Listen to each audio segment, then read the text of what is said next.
Konnichiwa! Minasan, konnichiwa! All right, everyone, welcome to another exciting episode of Talk to Keki. I'm Matt, your host, and to join me, my co-high, as we are weeks away from finishing the winter and the year. Ethan, what's up? Konbawa, minasan. What was I gonna say just now? Fuck. Yokata. Yokata is the answer to fucking finishing of winter or fall, rather. We're not even fall. Sorry, winter is coming. Winter is coming. Shout out to AEW. That's not the only thing coming. I was talking about Game of Thrones. Well, AEW too. Fuck them. And me last night with my homegirl. But anyway, before we start, this isn't really anime related, but it is Japanese related. I started watching the first 3 episodes of Alice in Borderland. Finally, I know I'm really, really late, but fuck, man, that shit is intense and it's sad. Like I stopped on episode 3, which is one of the saddest episodes you can stop on, and I'm just like, fuck, bro, really? Right. Fucking really? I like it a lot. It gets better. What do you like more, Squid Games or Alice? It's a little hard. Haven't seen either, so keep that in mind. Is what you call it. Alice had a weaker start, but ended strong. But Squid Game last 2 episodes really fell apart. And there's also going to be season 2s for both of them. Yes, indeed, I heard. So I think I like Alice a little more. Is there an Alice in this show, or is it just the title? It's just the title. I feel like they have to introduce an Alice. There is no Alice. Well, there's no Japanese name Alice. Not yet, hopefully. I hope not. Why not? Fucking God damn it. Alice-chan. It was so inspired by American culture, like Kobe. Yeah, for real. But another thing, guys, if you hear them a little off, forgive me. I've been battling a head cold this whole week, so I'm not sounding exactly the same, but I'm hanging in there.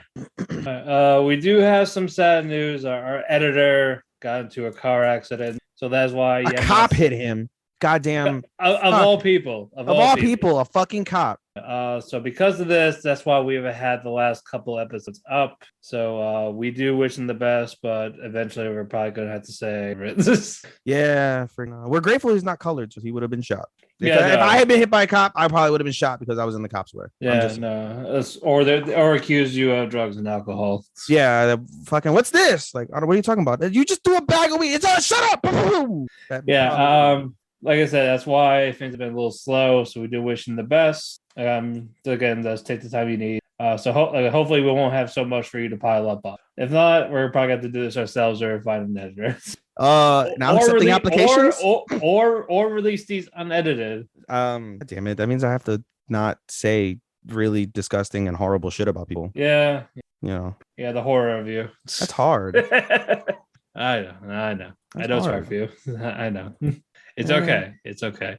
Anyway, before we get to our reviews, just to get through it, we have a couple of notes, some news, and a big one at the end of it. A bit. All right. For the people that watch Golden Kamuy. Kami. I don't watch it. You and your goddamn Japanese pronounces are the fucking road. Yeah. Your Japanese pronunciations are the drizzling shit. That's fine. But yeah. Anyway, they are getting a 4th season for those that do follow it. And it's been out in 2018, obviously.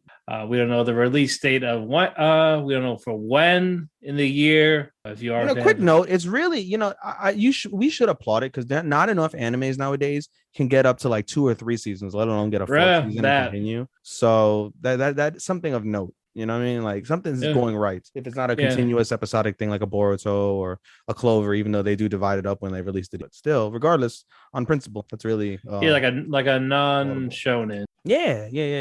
Definitely good on them in that. Mm-hmm. So good shit. I heard it was good, but such good shit, pal. Apparently, it is good shit, but yeah, I haven't watched it, so I really cannot tell you. But if you watch it, good shit for you guys for being able to get it. A lot of people would kill for that.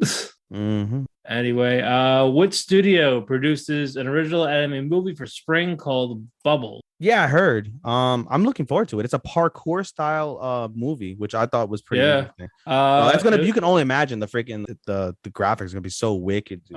And Wiz Studio's been great lately, especially with Vivi and Ranking of Kings. So, I'm sorry, bro. Ranking of Kings, the animation it looks so rudimentary. Like I get that it does fit. It fits Boji from what I can tell and what I know of Boji, because I don't watch a show from what you guys tell me and I see. Yeah, it fits. It just that doesn't hit for me, bro. I'm looking at it like okay. It reminds me of that old school feel, and it kind of works with how they're drawn. It's one of those you have to actually see for yourself instead of just looking at image. I mean, you know me, I'm not a person of the new school, as you know. So I'm sorry, old school. Yeah. So it doesn't hit me the same. Like, give me a Vivi, give me a Akudama Drive, like that. Give me something like stupendously animated. Like especially if it's not hand drawn. Now, if it's hand drawn. Like, I gave Akira so much shit, but not once did I ever give the animation shit. I could appreciate the old style animation. I know. It was and everybody and their mother talks about how it was meticulously hand drawn. It was just a plot for you. Yeah, but I never, like I said, never cared about the animation. It was really good, especially knowing that it's hand drawn. I can applaud that. But if in today's anime, if you see animation like Ranking of Kings, and it's not something that like meticulously hand drawn by multiple animators or the premier animator, then what are you really doing, bro? I don't know. But anyway, though, good shit for them. We'll get it worldwide on Netflix on April the 8th. In Japan, it'll be in theaters. It's pretty interesting that they're releasing it on Netflix. Hey, I'm okay with it. So we'll definitely be talking about it when it comes out.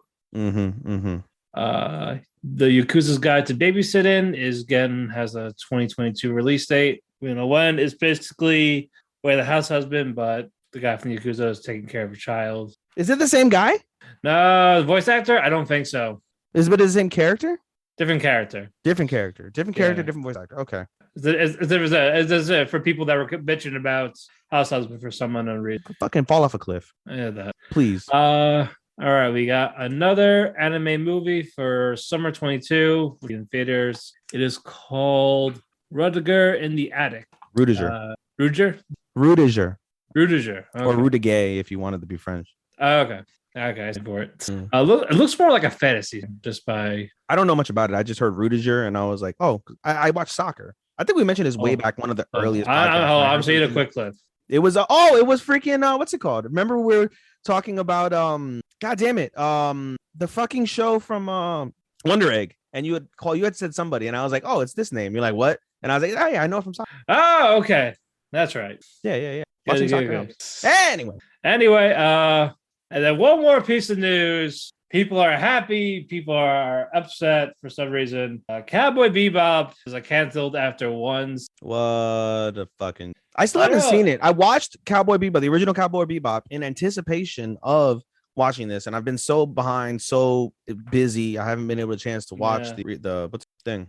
I will find time soon. Again, I would love to have Cowboy Bebop as our first Keki Shop episode in general. The series as a whole, live action, animated, and all that.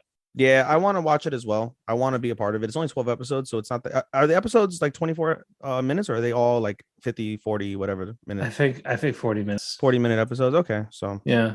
So I want to be part of that, so we'll work on it. Yeah, so if we watch one a day, we'll be fine.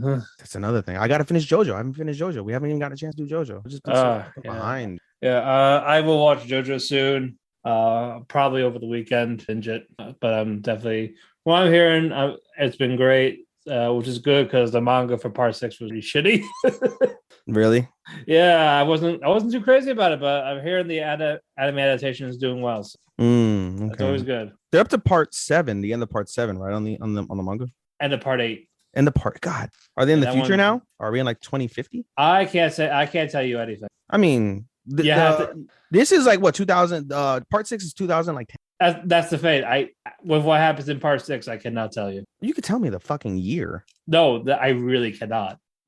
For everything after, I cannot. So no, you know what? It's easy to figure out. How old is Jolene? 16, 18? Jolene. Yeah. How old is Jolene? I think she's somewhere between 16 to 18. Fuck you. Fine. 16 to 18. Because part 5. See, where I'm getting at is part 5. It's 2011. That's the year, 2011. Yeah. Hold on. Because part 5 takes place in 1999. She's 19. So if she was 19 in 2011, that makes her birthday 1980. What's called 2011, 1990, right? No, hold on. We did the math here. Yeah, 1990 is her year. We said 2011, right? 2011. She's 19. 1992. 19. Her birthday's in 19. So her birthday's 19. Yep.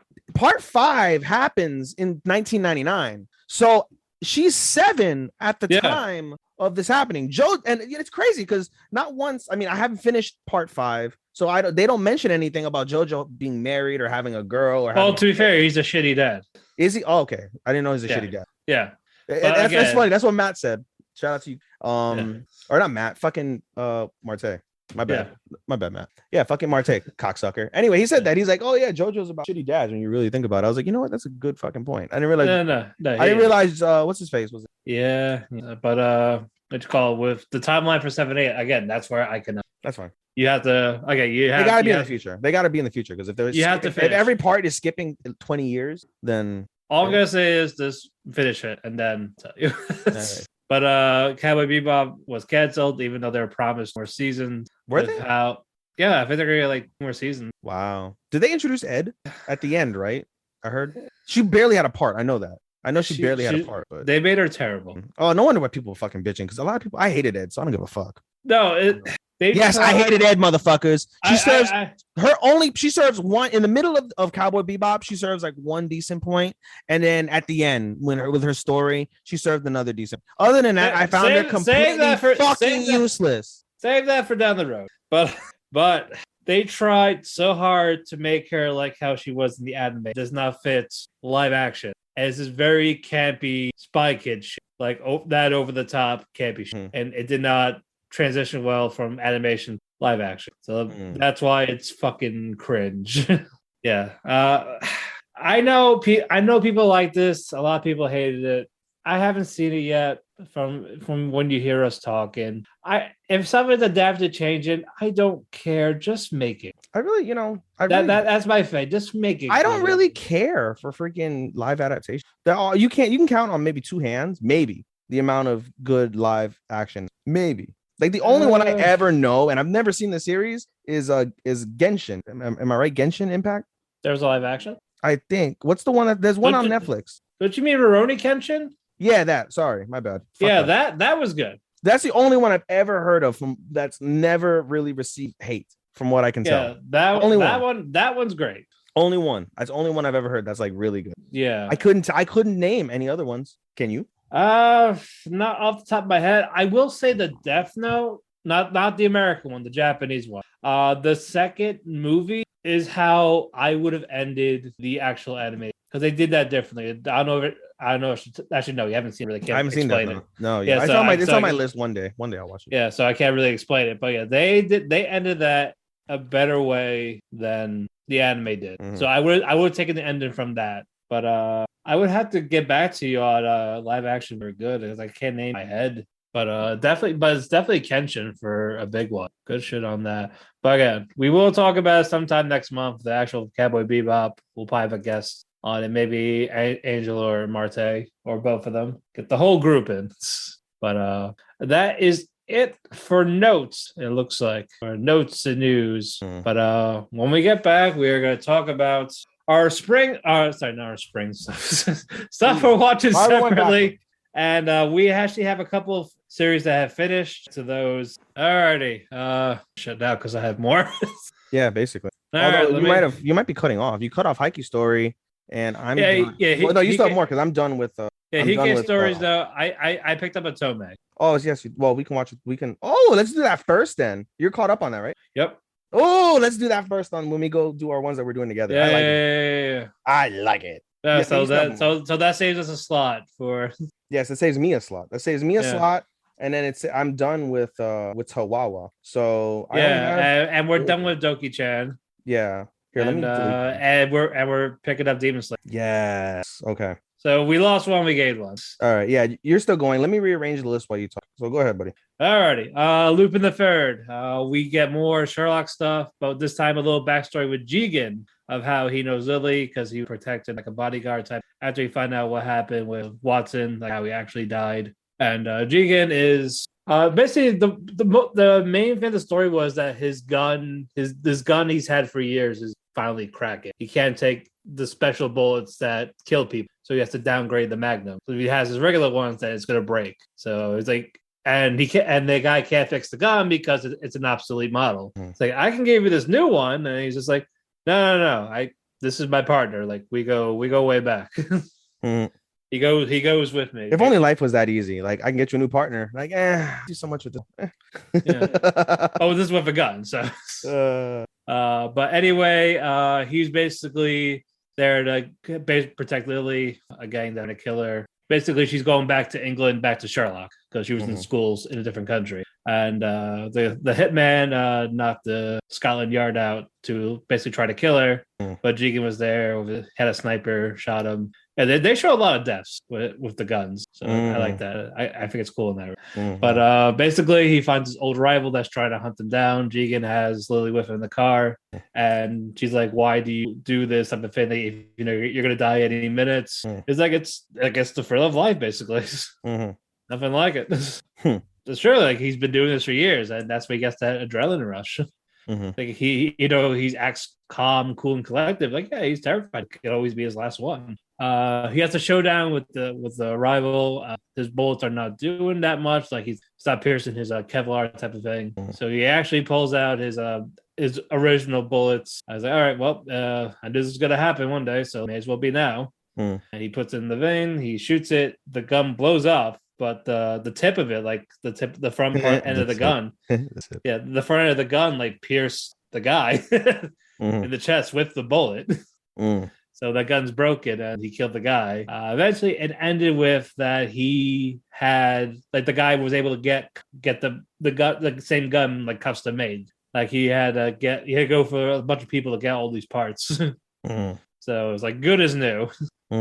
Oh, by the way, Lily was not Lily. It was the kid who had a crush on her in disguise. So Lily was with Lupin, or not with Lupin. You call it Albert. Lupin from Scotland Yard to drop off to Sherlock.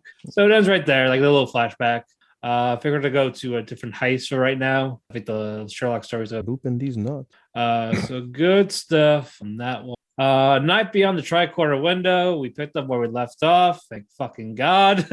I was waiting. Basically, Hiwakawa is with Sensei, or Mikado's father, and you find out why he was so obsessed with, like, hey, like, you took what you stole from me, because that in that house is where Hiwakawa was held captive as a child. So that type of thing. So he had that special connection to that house, and basically Sensei took over that house. So that's Kai, who was like, hey, give it back. So because of this, Hiwakawa is held captive. Mikado, Erika, and Kazuomi went to that house to try to rescue him. Kita also. They eventually go around. They're all fine the things. Kieta was talking to Hiwakawa, like, subconscious of himself, like, hey, we're here to rescue, type of thing. He's like, nobody really cares about me. Like, no, that's not true, because there's a special someone here that there's a risk his life just to get you out of here, which is Mikado. And Mikado is in the room with his father, and it ends with him, like, revealing that, because there was a clue, because Mikado's mother was talking about his dad, and she said, for some reason, I can't remember his name. And then it got, because Mikado didn't know his name either, and the Sensei says something, the sense of, like, hey, like, my name type of thing, like, gives him that, like, holy shit, like, he didn't know and she didn't know, so they don't want, because it was a curse, basically. So they go ahead, say my name, tell your father my name, and that's where it ended. So we got another fucking cliffhanger. So I was like, fuck you. But yeah, I'm glad it's doing better for me, at least. Rake of the Kings. I'm going to talk about today's episode, because I actually caught up with that while I was waiting. Bosi is now officially in Daida's body, his son, and you get and we actually get backstory on that with the mirror, the lady behind the mirror. Before she was in that mirror, he made a deal because he wanted strength for the kingdom to save the people. He's like, I'll help you, but I need the power, or, like, the life of, like, your family. Like, I don't have a family. So he had to go knock someone up.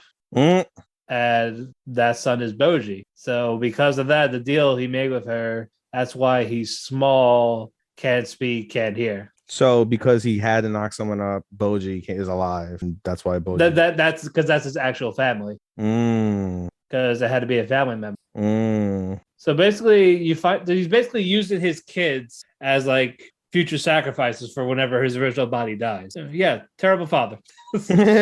So story of anime, right? Pretty much. So that's why he's used to his body. He's used to the new body, Daida. and his first order was to kill the queen, Healing, like the new queen. So basically, kill her so he can be with the mirror, the girl in the mirror. And plus, yeah, like fuck you, I got a child from you. Fuck off. Yeah, but before all that though, Domus, the guy that pushed Boji off the cliff, faking he died, came back to the kingdom, and Healing was told about what happened. So she has she called it Hokuro, the guy that was with Boji, executed because he's the one. Like, why didn't you stop him? So he couldn't because again, he's weak. He's not a sword fighter like Domus. So while that went on, Domus snuck in to save Hokuro from being executed, and Bosi now became Bosi now because he took over his body. He says he lets Domus and Hokuro go because he says I have a task for you, is to go to the underworld to stop Boji there. The underworld. Because he went to the match mirror, say who's the strongest now, thinking it's going to be him. No, it's actually Boji. The guy who has no powers or anything. He's actually just training with Death Bar. So he sends Domus there to stop. But I don't think Domus is going to do this. I think it's going to be an actual redemption. And he tells Healing's bodyguard, the queen's going to die tonight by these hellhounds. You got to pick what side you're on, mine or hers. So that was actually the most of the current episode. You see these hellhounds by the door, and Dorsch, the name of the bodyguard, he's left to fight him by himself. Like, okay, I can't let him get it here. You see, as he flashbacks of like how Healing was trying so hard to bond with Boji, because again, she's the second, like going like doing sign language, all this. You see how she's like this confident woman, but she has like the insecurities that she wants, and that made Dorche respect her all that. He wanted to keep protecting her, and that's why he told Bosi that back late. And now we go back to current time. The hellhounds like biting him, like a lot of blood. But Dorche like hulks up, like he bulks up, he gets jacked, like his armor just breaks off him. And fucking Brain Buster's one of them. Brain Buster. I was like, Brain Buster. You gotta say it like Tenzan. Okay, Brain Buster. But all that happened, he was able to knock out all the hellhounds, but he's actually alive because Healing has a healing. Heal. Yeah, so you know where that came from. Yeah. But because of that, the magic mirror is like, great, I gotta go to the other world to get something more vicious. And so while it's going on, Healing confronts her husband about all this, like to give Daida back. And in Daida's like inner body, like the real him, he's like, he hears his mother's voice. He's like crying out right off. Like, yeah, you hear from Yuki Kaji, the voice actor. He does fantastic, showing off that emotion. And it was like some really nice little mother-son moment. Like they're trying to fight each other just for the voices. And then she goes up to Bosi, like in Daida's body, and she grabs her knife, trying to stab him. It's like, hey, you gotta get my son out, type of thing. And then Dorche picks her up and knocks her out.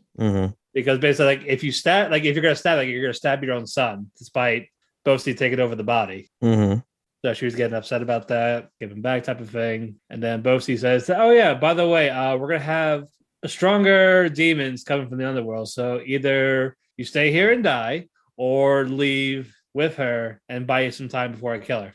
It's like, what are you gonna do? It's like, well, I'm still winging it. Also, like he doesn't know he doesn't even know. So a lot of interesting shit from these past two episodes. Interesting shit, pal.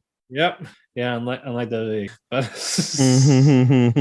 but definitely some great stuff in that regard. I was happy with that.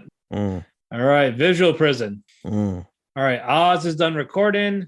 Gil was trying to talk to Angie. He said he has something to say to him. There's actually a little, I think there's a holiday in Japan where they go see their whole family at their old family house. So Angie says, can that wait? Because I gotta go somewhere, because he wants to find out more about his family. Because from what we left off last episode, the princess of the vampires told him like your mother may still be alive. So he wants to go find out to the old family house where his grandparents were, which they're dead. And to a nice surprise, we see the band Eve like, hey, we're free, we'll join you. Why not? We like you. So I'm glad like they're not like antagonists. They're friends of Gil from their old days and they like Angie. Like yeah, we like it. Like hell, we'll even show you we'll even give you a CD of our latest song if you let us accompany you. Sure, why not? Why not? He's doing digging and all that, and we get a flashback because from last time with there was a human that was with Gil, and we find out it was Angie's father who's dead. That's why Gil doesn't. That's why Gil didn't sing anymore for a while. And he thought that's what Gil was trying to tell him through the recording. They made like he knew my father, and you find out wrong. That's not what he was going to tell him. No, he was going to tell him he's dying. Gil's body is deteriorated because he broke so many rules with the Scarlet Moon, and he's not going to make it to the next Visual Prison concert. And he hasn't told them. So I was like, fuck. So I think they're definitely going to talk about that in the next episode. But yeah, that's how I was not expecting that. Right. So, and then, but yeah, it ended with, sorry, it was Eclipse, not Eden. Eclipse is the band. I'm sorry. Eden is the other one, Lost Eden. That was the other band. They're not there. Yeah, they do the little duet song, so that was nice. But after that, they all just go home. Episode over. We find out what happens in tomorrow's cliffhanger. Oh yeah, blue period. We're end with blue period. Not a red one, blue one. Shut up. Yeah. Picked up where we left off with everyone starting their first exam. You find out it's a self-portrait. As we left off, how it ended last time was a Ryuji just making a giant X on his canvas and walking out. And someone asked, "Are you giving up?" Right? And someone asked the guy, "Are you giving up like that?" Like, who said I gave up? So I don't know what he was trying to tell with that, but that's obviously he failed that exam. Clearly. Then Yaguchi's like trying to figure out what to do with his self-portrait. A student backed up into his canvas and it knocked the mirror off. So the mirror broke. Sure, it wasn't because they were ugly. So she was like being very apologetic. I figured she ruined it for him. So Yaguchi uses this to like make this distorted three-dimensional type piece. Like one line is 2D, the other one like 3D, like it's like distorted. So they got the inspiration from that, and it came out beautiful. But all that was going on. The exam is over after 5 hours, and they all go back to class the next day. They're all stressed, tired. The life of an artist. That's really how it is. Like they don't hold back. Like they actually go for this. And then Oba says, "Oh yeah, I don't know who passed or failed yet. I won't next day." And they're like, "Oh yeah, let's all go." Let's all go to this museum where you to like take a break essentially, but essentially it goes into draw some here. So it's just more of a breather type thing, like drawing. Like they find like they all pick the same similar theme around them. It's like that's because that's what all your minds are used to. It was like a common thing, but it's not a bad thing either. And then we find out Oba gets a call saying 3 of her students passed. It was Maki, Haruka, and Yaguchi. They all go to the second exam. I think this one is going to be the naked. So I think Yaguchi's going to draw Ryuji, the trap, as a nude photo. I think. I'm not sure. I know it does happen. I just don't know if that's the next exam or the third one. But good shit from that one. Very happy. Again, these are nice episodes. So I am relatively happy with that. And with that, it is your turn, sir. All right. Short and sweet for me. I only got 4. Let's go with Scarlet Nexus first. Scarlet Nexus, again, story continues to be well. Basically, the story focuses on how they enter the mausoleum, the Sumeragi mausoleum. What's it called? Kaito is now back in his post. He basically rallies the troops. The episode starts off basically with the troops falling behind after the other major other attack, and so Kaito returns to his post. Fubuki goes out into the field, and the gang basically helps clear the forces, and then again Kaito returns back to his. They end up in the Sumeragi mausoleum, but before that, what's it called? Yuito, after he collapses, they take him to the hospital and he's like, we're fine. I'm fine, guys. No problem. I'm no problem. But he's still suffering from his headaches because of the fact that he's losing brain power. So he basically is like, I'm fine, whatever. Kasane goes to check on him the next morning and sees he's struggling with his psionic powers. Like he can barely take an empty can and put it in the trash can type of struggling. It's bad. But they have a nice wholesome moment between them. And it's basically like, the stepbrother, stepsister thing going on. Nothing crazy, but in any case, they end up back the next day. They're like, we'll work together, blah, blah, blah. Yeah.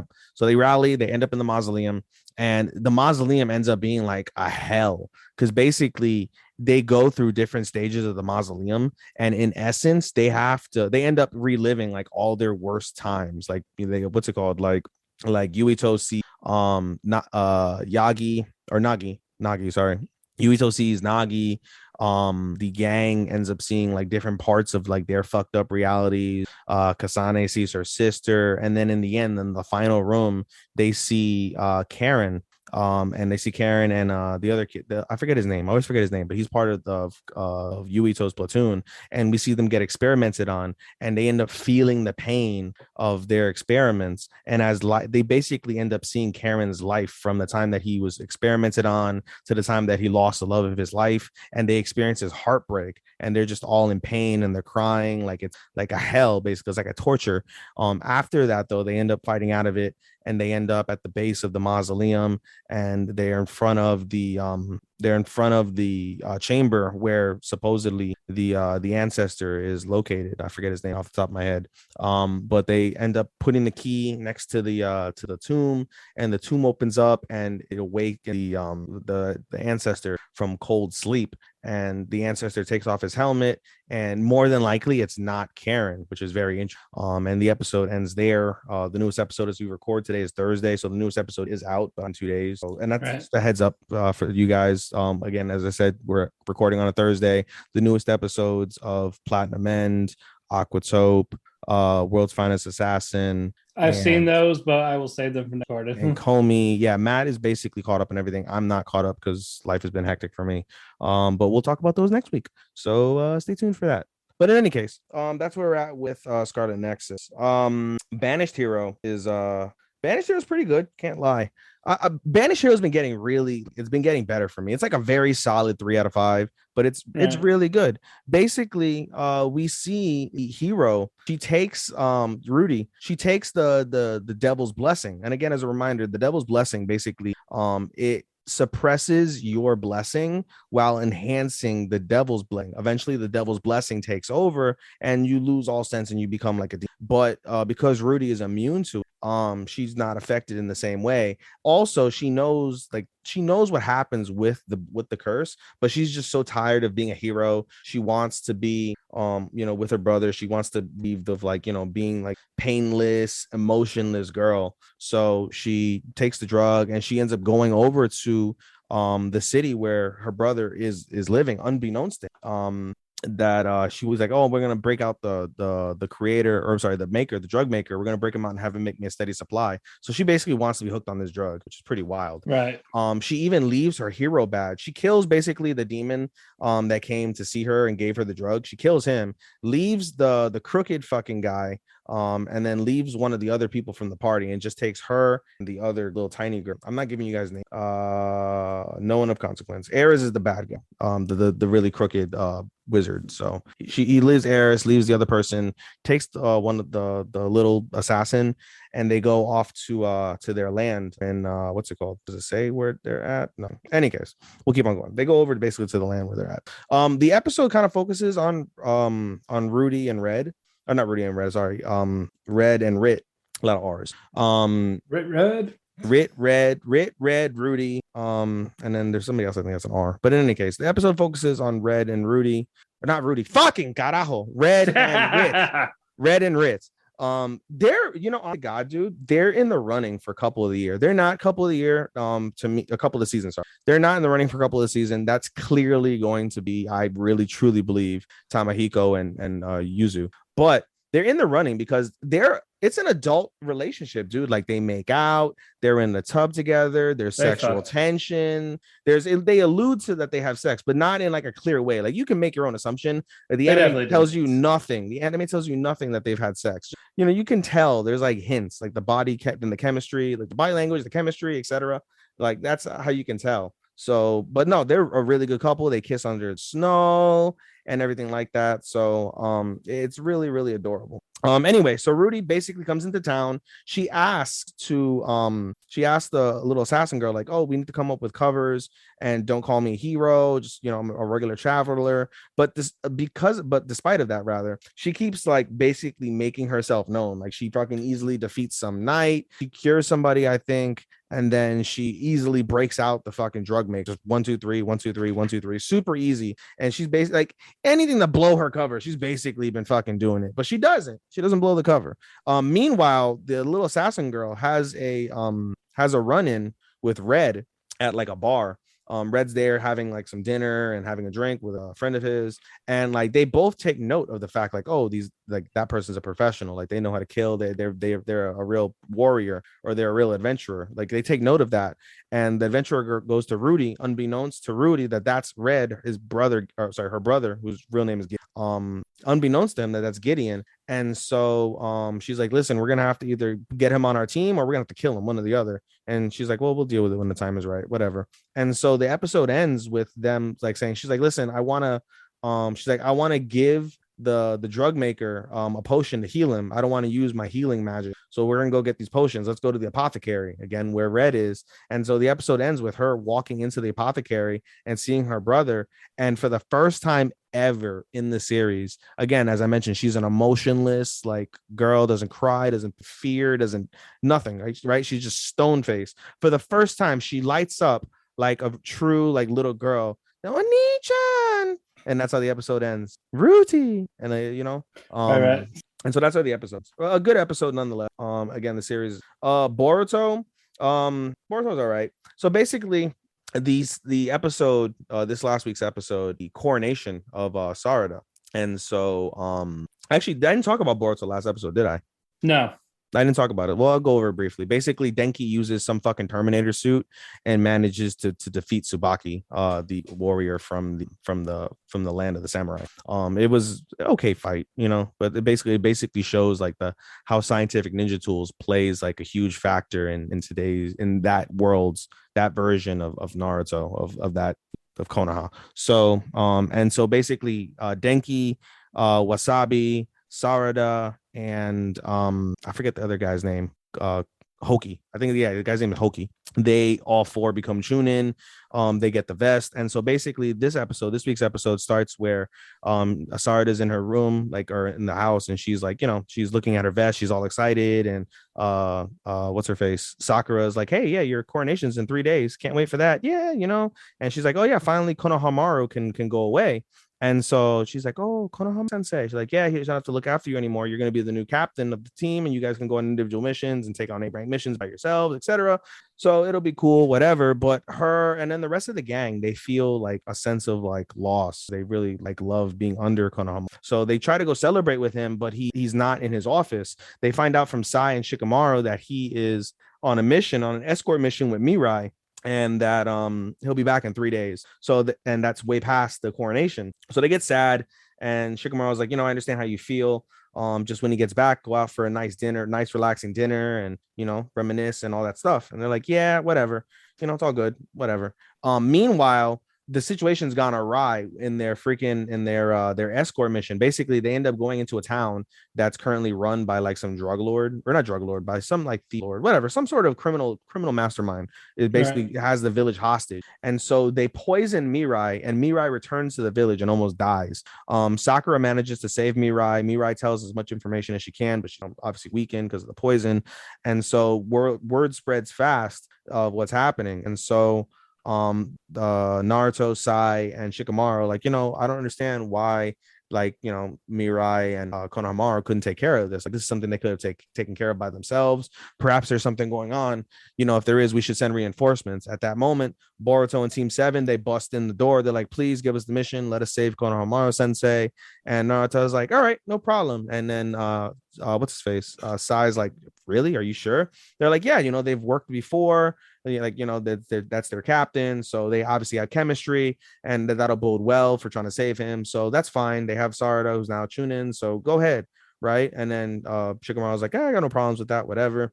And then he's like, this will be a great way for them to tie up their, because he understands what it is. So we basically see them go out on this mission, and we see them leave in the day. And by like evening, by sunset, they end up in the village on the mountains, and they notice like, Konohamaru's getting beat the fuck up.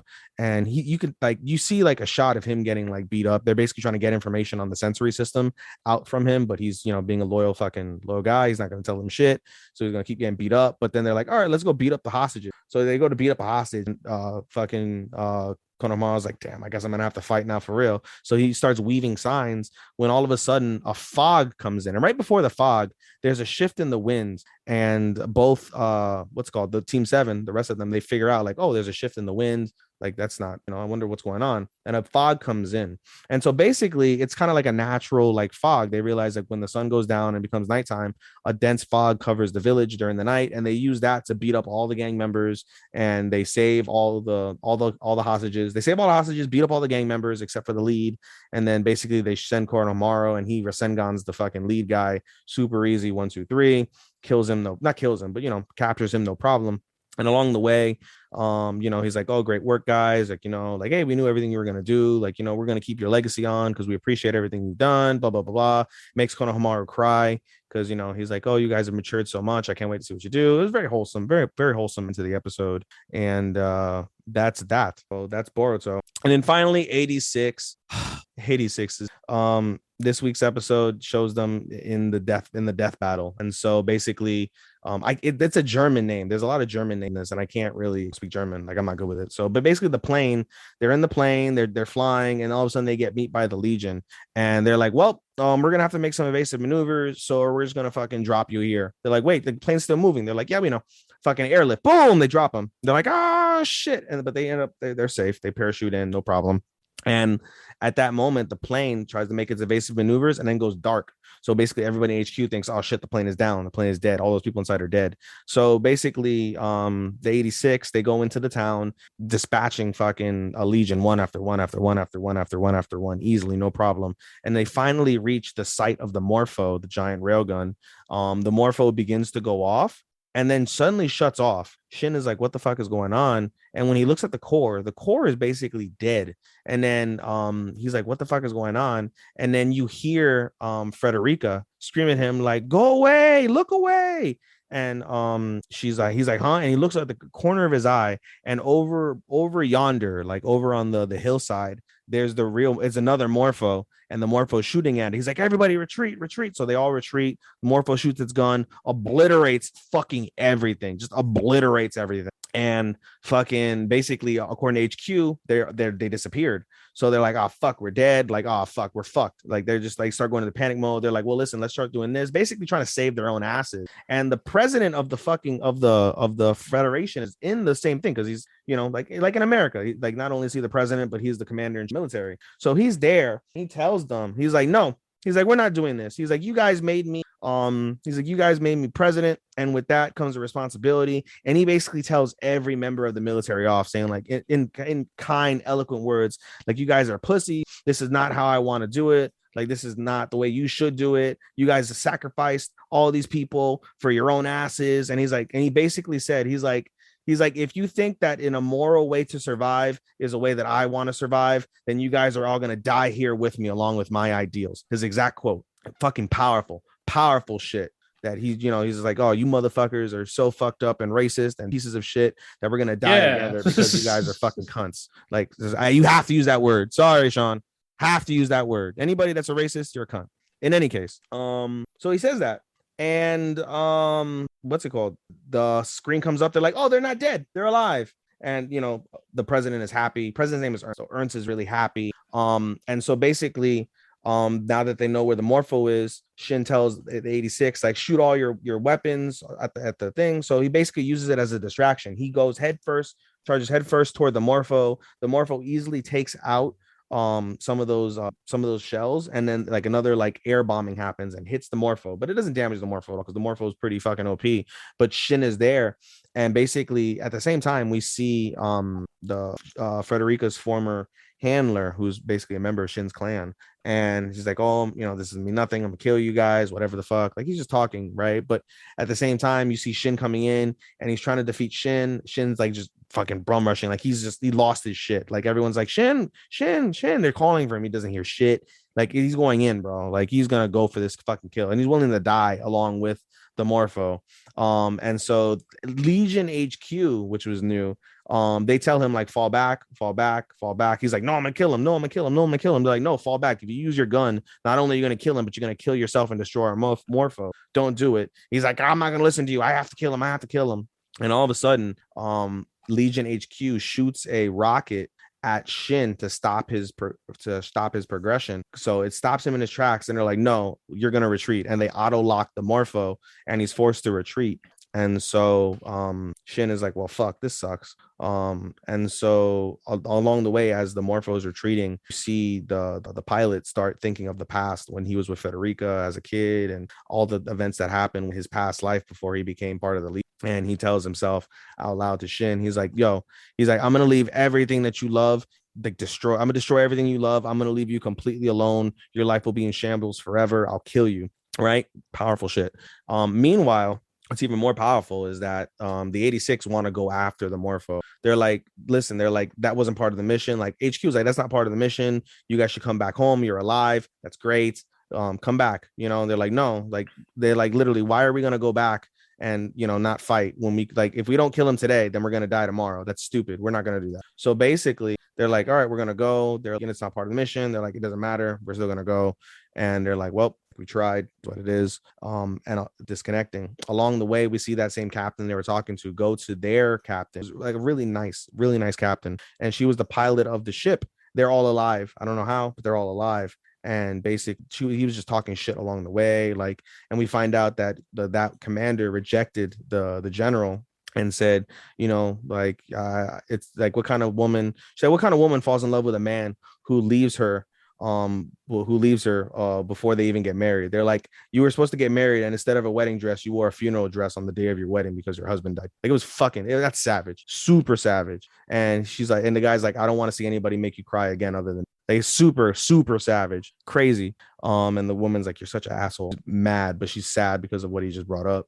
Like, it's super intense. But the episode ends with them finding that Frederica, who was supposed to have returned to the base, stowed away in Fido in a storage container where Fido's been in the battlefield. And they're basically telling her, like, you could have died. Like, no, this is my battle. Like, no, they basically like scolded the shit out of her like a little girl. And freaking, she was like, pissed off. And Shin asked Ryzen to bring her back to base, and so he agrees. But first we're gonna have breakfast. And as they're going away, Shin goes, Frederica, and he goes, huh?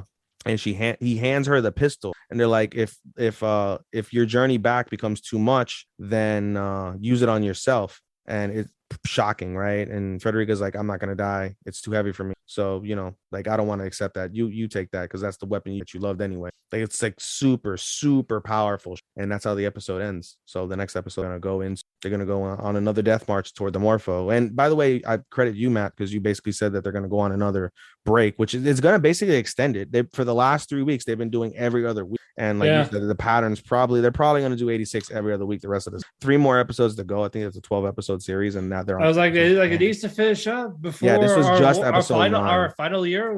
Yeah, dude, it may not, honestly. I mean, it depends if it finishes before the end of the year, because there's still 3 more episodes. They're going to skip the next week, so the next week is going to be December 18th, and after that there's 2 episodes. I highly doubt it'll be done before. All right, well, we will find out. And Tawa on Monday, how was your finale? I'm sorry? Tawa on Monday. Oh, it was okay. It was okay. I mean, the finale is basically Neighbor-chan, the girl who persuaded the fucking sensei to get with her and fuck her and be with her. They get married. And so it basically is like a culmination of that particular story. They get married, everything is happy. Ai-chan gets the bouquet, and Neighbor-chan knows that she really starts to like the Onisan, who again is like a 26-year-old salaryman. Awkward, right? A little Kokimo-esque. but basically tells her like good luck, and that's how the story ends. I don't know Very good. when or if they'll do a third season. I'll watch it because I've already seen the first two and it's an easy watch, but meh. All right, as always, we're going to talk about Aquatope first. I'm actually going to let you take over this one because I'm more focused on the today's episode. Oh, so you already know. Oh yeah, it's right. You already know today. Yeah. So I'm more focused on that. So you're going to have to recap this and Platinum M for me mostly. Ah, fuck. All right. Well, hold on. Let me take a swab of my. Swab it down like cum. Because it looks like I'm doing it. Yeah, damn right. Protein shake. God damn it. All right. So the episode basically begins. Fuka and Kukuru, they end up going to the cove. They see the dolphin. Banchan is still there. And sorry, my cat was on my my sneaker rails. For those who can see my room. But in any case, so they go to the cove. They see Banchan is still there, and Fuka is able to finally tell Kukuru that Choco, the penguin, is coming. She's like, oh yeah, happy, everything's good. So Kukuru returns to work, apologizes to the assistant director for fucking ditching, and says it won't happen again. I'm gonna work really hard. And he goes, don't worry about it. There's an opening in the attendant team. I'm gonna recommend you for the position and get you out of marketing. And she's like, okay, like she's shocked because this is what she's wanted this whole fucking time, but she feels renewed. And so that comes into play later on. Yeah. I think her name is Karen too. Karen is really happy for her, but at the same time, that's her dream too. Karen, she wants to be an attendant, and so later on, we find out she ends up putting her name in the ring as well, which would be critical, I imagine. For this week's someone episode. else does too. Someone else does too. Though, so Matthew again has seen this week's episode, so he can't. No. I think it was Akari. No, I don't know. Akari didn't say it was. It's I know there's a third girl. I don't know who it is, but in any case, he's like the assistant director is like, listen, before you go, just finish up your final project, which is the wedding proposal. Yeah, the redo. Yeah, the redo of the proposal. And so she goes around. She gets an idea from Fuka basically while they're in the cove, about what she would want for a wedding, and they go over like stuff that she would do and stuff that she would want. And so she goes around and asks all of her friends and colleagues around the office and around the attendant room, what would you do if you got married? What would you want? And gets ideas from that. And she's able to formulate her plan, and everything is all well. And the assistant director accepts it. They're like, let's go with this, right? Like, this fine, let's go with this. And she's like, okay. So she starts printing out the directions, all the stuff. Midway through, Kai comes in, asks Kukuru, like, hey, are you busy? I need to talk to you. And she's like, yeah, I am busy, unfortunately. I'm working on my project. She's like, oh, he's like, okay, no problem, another time. And so the episode focuses on how she by the way, Kukuru also asked to bring the lady, the person who they're presenting. Let's bring her to Tingarla instead of us going over to their community. So they basically pay for her cab fare. She shows up, and Kukuru does like presentation.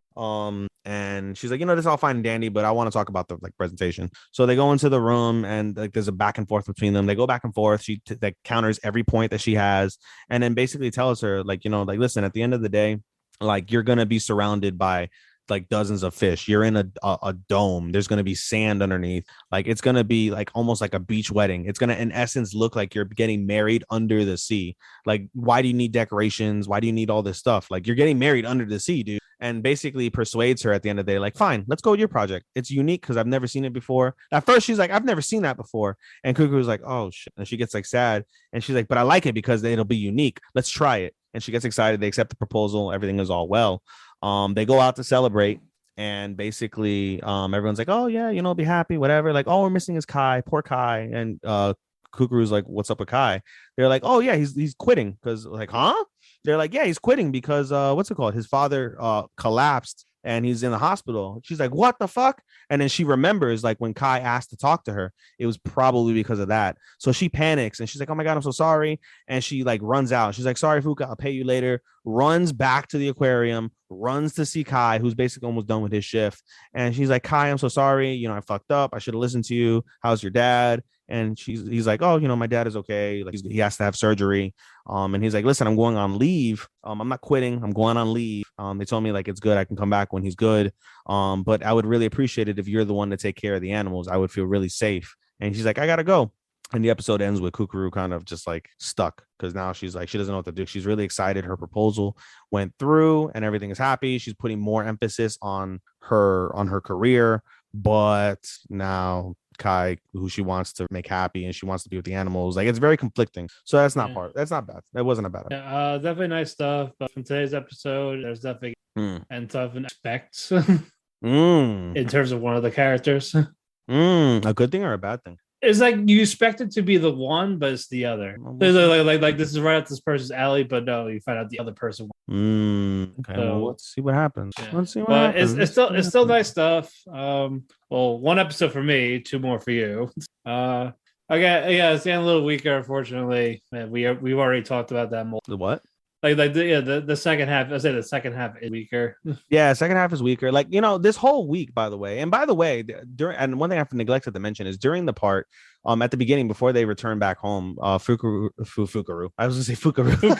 Fuka and Kukuru, they go to like the small aquarium and they speak to Misaki-san, which is Umiyan's wife, and basically she tells them about like her job with turtle conservation, and Fuka's really, really interested. She starts learning about it on her own, about environmental issues, and her coworker starts talking about like that's fine, like trash and all that is very critical, but like we have global warming. It felt really like I was at SeaWorld talking about trying to save the fishes, like, which is fine. But I was telling Matt this in our DMs, and I was just like, I was like, it's okay, but like it's like I don't regret watching Aquatope at all, because the animation and the music is just fucking great. But in terms of the story, like, I've been let down because it hasn't delivered anything that I look for in terms of anything. Again, for those who know me, I like to be fucking, oh my God, out of my seat excited, or I want to be boo fucking crying. And like, I don't, I haven't really gotten that. Like, the story's okay, but they haven't expounded on shit unless they do a season 2, which, I mean, goddamn, if they do a season 2, I don't know. I think it's gonna end because they haven't expounded on the little like surfer spirit, whatever the fuck that eats the fish head. They never expounded on what happened to the miracles at Gama Gama. Like, nothing. Like, it wasn't like all that like the what is it, physiological, psychological? That's not psychological. Like the fanatical part, right? The fantasy, like, it's gone away. And I mentioned this to Matt during the episode where we see basically lose her shit. Like, I can appreciate where the story is coming from, because it tells of a story of a young adult that's failing at her job. It doesn't want to fail. She's really trying her hardest, but it's just not clicking. And it's a story that happens very often in Japan, where you have young adults then go to college, but they're in these career jobs, high profile career jobs that are full of stress, where, there's not much like workforce, like appreciation and things of that nature. And I get that story, which is nice, but it's not really a story that I necessarily look for when I watch an anime. So, like I said, I don't regret watching Aquatope, but I can't lie. I'm not going to sit here and be like, oh my God, you need to watch this. Oh, fucking incredible. It's falling short. All right, moving on. Ganbare Douki-chan. All right, we'll do Platinum End. Let's do Platinum End and go to Ganbare, because that's okay. That's the end of the season for Ganbare. All right. Platinum End, this week's episode, another great episode. It's creepy. Like, yo, the fucking guy, what's the guy's name? I forget his name. Which one? The creepy guy that looks like a fucking JoJo character. Oh, that fucking guy. Hold on. That fucking guy. Tell me his name. JoJo guy. He looks like a JoJo character. Literally, it looks like a JoJo character. And the guy is so goddamn creepy. So fucking creepy. But I'll get into that momentarily. Tell me his name first. I'm sorry. Hold on. Well, I can recap the beginning while you look that up. The beginning of the show, the beginning of the episode basically shows Saki, what's his face? God damn it, I forget his Mukaido and Hajime. Hajime is the fucking creeper. Okay, I'll keep that in mind. So Saki, Mukaido, and Mirai, they go over to the church. They get themselves acclimated, dope, everything's cool. And Saki gets her outfit, and it's a cat outfit. Go figure, it's a cat outfit. But it's practical. It's a practical cat outfit, which is cool. And so she gets her outfit. We see her angel Revel absorbing these knowledge orbs that one orb is the equivalent of 100,000 books or something like that, and incredible. And she's just trying to attain all this memory, all this knowledge, just attain it, but he's struggling because not that equipped to. He's forcing everything. It's not natural. So but regardless, she's trying to help her out, trying to give her wings. And we see the introduction of Hajime. We get his background and story, that basically he was born ugly, born poor, and over the course of his life, he only got poor and he only got uglier. And again, he just was ostracized, bullied, Even his own family was like, fuck, like, weren't born, fucking shit swallowed you, da da da. Like, but in essence, that's what they were alluding. So, one day, we see teenage Hajime delivering newspapers in the rain. He comes home in a rainstorm. They live under a bridge in like some wooden fucking shack under a bridge. And we see his mom committed suicide. He loses his shit and he loses his will to live. He takes the fucking rope. He's trying to put it around his neck, but he's fucking awkward. And all of a sudden we see an angel come and save him. We find out later that angel is the angel of intuition. I don't know his name. We'll just call him the angel. Angel intuition is like, listen, I can make you into God, or I can make you at least a God candidate. What do you say? He's like, okay. So he's a first rank angel, which means you get wings and you get an arrow. So he gets an arrow. He's like, I want to talk to girls. I want to be with girls. Like, okay. So he shoots a girl that he's had a crush on. And he's like, I want to touch your hands. Okay. I want to kiss you. Okay. And they start making out. And then this guy is so ugly. He looked at himself in the mirror and was repulsed by what he saw and said, this isn't natural. Like, I'm so ugly. Like, she would never go for a guy like me. It's fake. And so he basically says, I'm going to steal and make money and I'm going to get plastic surgery. So he basically robs, I guess he robs banks, people, like rich people, but he gets money and he goes get plastic surgery. He's still fucking creepy and ugly. But, at the same time, he's a beautiful motherfucker. Like, he comes out of plastic surgery. He's got girls like looking at him just, oh my God, like, so pretty, Uskushi are beautiful, like really nice looking. And then he goes to talk to a girl that's like fawning over him and he can't talk for. She's like stuttering, confused, says titties. And she's like, titties? I'm sorry. And she goes away and he goes home and he starts crying, like trying to rip his face. Like, I can't, no matter what, I can be pretty, but I can't speak to girls, whatever. And along the way through this process, he's taking a real liking to Metro Poliman. He ends up fucking obsessing and idolizing Metro Poliman. He recognizes everything Metro Poliman does and we're like, oh, he's killing people to be God. And he's like, I want to be part of that. I want to be part of that. Like, he ends up basically turning obsessed, unhealthily obsessed with Metro Poliman. So he ends up doing a Mukaido. He ends up shooting a detective. Not only does he shoot the detective, it's a detective that Mukaido's been using as well, one of his last leads. And so he ends up finding out Mukaido, and he ends up finding out who's Metro Poliman's real name? His real name? Yeah. Well, he looks that up. He ends up finding out Metro Poliman's ID, and he ends up finding out Mukaido's ID. But he ends up Kanade. So he basically finds out like, oh, this is where he goes to school. And let me backtrack that first. First, he finds out about Kanade through his plastic surgeon and his hot ass plastic surgeon, basically saying like, he came in and he's like the heir to some like famous like construction company or technology company. And he basically like came into the plastic surgery. It's like, how do I make my dead sister look as live as possible? Super creepy. And he's like, oh shit. And he puts two and two together and finds out like, oh, that guy Kanade is Metro Poliman.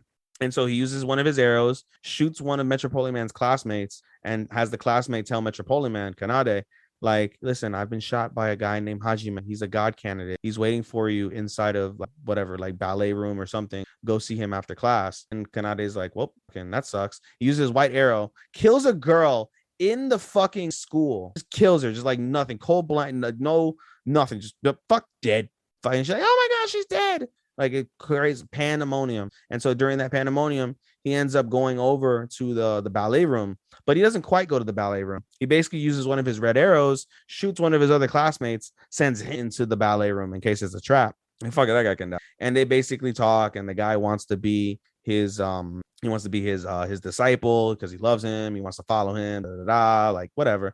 And basically Kanade is like, like, I recognize you're not an idiot because you found out my identity, where I go to school, you set up all these precautions. So I'll acknowledge you're not an idiot, but he definitely thinks he's an idiot. He definitely thinks he's an idiot. So he's like, listen, he's like, I'm gonna have you do something for me. If you can do it, then I'll let you be my partner. Okay. So this is where he finds out Mukaido's identity. He's able to basically find the same private eye that he's using, ends up killing the guy. Mukaido gets his arrow back, and then when Mukaido gets his arrow back, he's like, oh shit, if I got my arrow back, that guy's dead. Oh shit, if that guy's dead, fuck. And so him and Mirai rush over to Mukaido's house, and Saki can't go because Saki doesn't have wings. Saki ends up being depressed because she can't help. She's like always being left behind. So she ends up going back to being sad because she can't do anything. Revel feels sad for Saki. And even though he's tired and his brain hurts and everything from all the information, he keeps forcing himself to learn, keep forcing himself for Saki's sake, I can appreciate it. But anyway, the episode they end up going to Mukaido's house. Nobody's there. He goes into his office and he sees the wedding dresses he was making him and his wife for his daughter's birthday after he's dead got slashed up, which by the way, Hajime has like a fucking like ancient samurai. Don't know how he got it, but he walks around with an ancient samurai. And so he sliced the shit out of the dress. Like he's super pissed off. And he's also like very like worried. Mukaido is about his family. Like they're missing, they're not around. Like he's just a fucking disaster. He's like hitting his head against the wall, like, you know, wishing he didn't become a god candidate because none of this would have happened. He would have died peacefully and his family wouldn't have had to go through this trauma. Da, da, da, da. And then basically using the private eye, using the information that he got, Metropoliman calls Mukaido and says like, hey, your family's at this like abandoned theme park, go save them or go die saving them, whatever. Mukaido not thinking straight, fucking bolts, hauls ass, knowing it's a trap, doesn't give a fuck, just hauls ass. Saki goes Mirai goes over there, and this is the part where Saki gets sad that she can't do anything for them, but the episode ends with them. You forgot about Saki's outfit. I said Saki's outfit is a cat outfit. I know, but it is a nice outfit, but it's, and like I said, it's practical. The cat tail is the battery to the pack, and it's also the cooler. He knew what he was doing. He knew what he was doing. Yeah, he definitely was. He likes cat girls. like don't fucking lie. He likes cat girls, but he can't put his Revel knew. Yeah, like, are you okay with? Really, you're okay with this? I mean, yeah. I mean, they got the curves, they got the cat ears, the tail.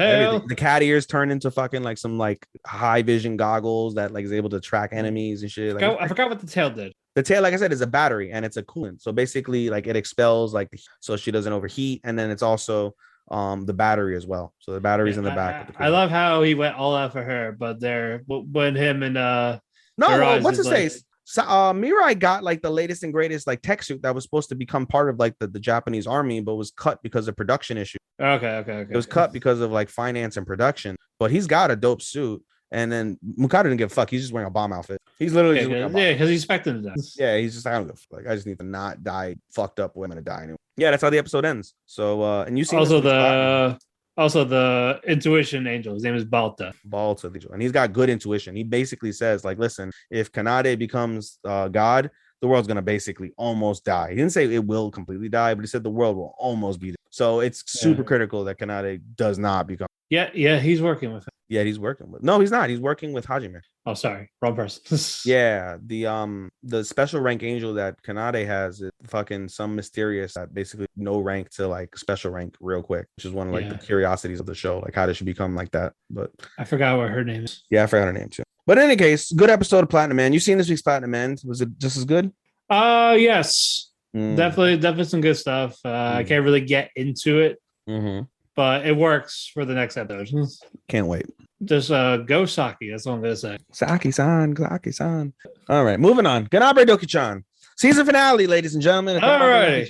This will be very quick because basically it goes where Doki-kun sees Doki-chan being harassed by two guys, and he goes, "Hey, that's my bitch. We're going." He didn't say bitch. He said, "That's my girlfriend." I know. Try to be dramatic. I know you're being dramatic and funny, but it's better to be like his girlfriend because, like, oh my god, he acknowledged her.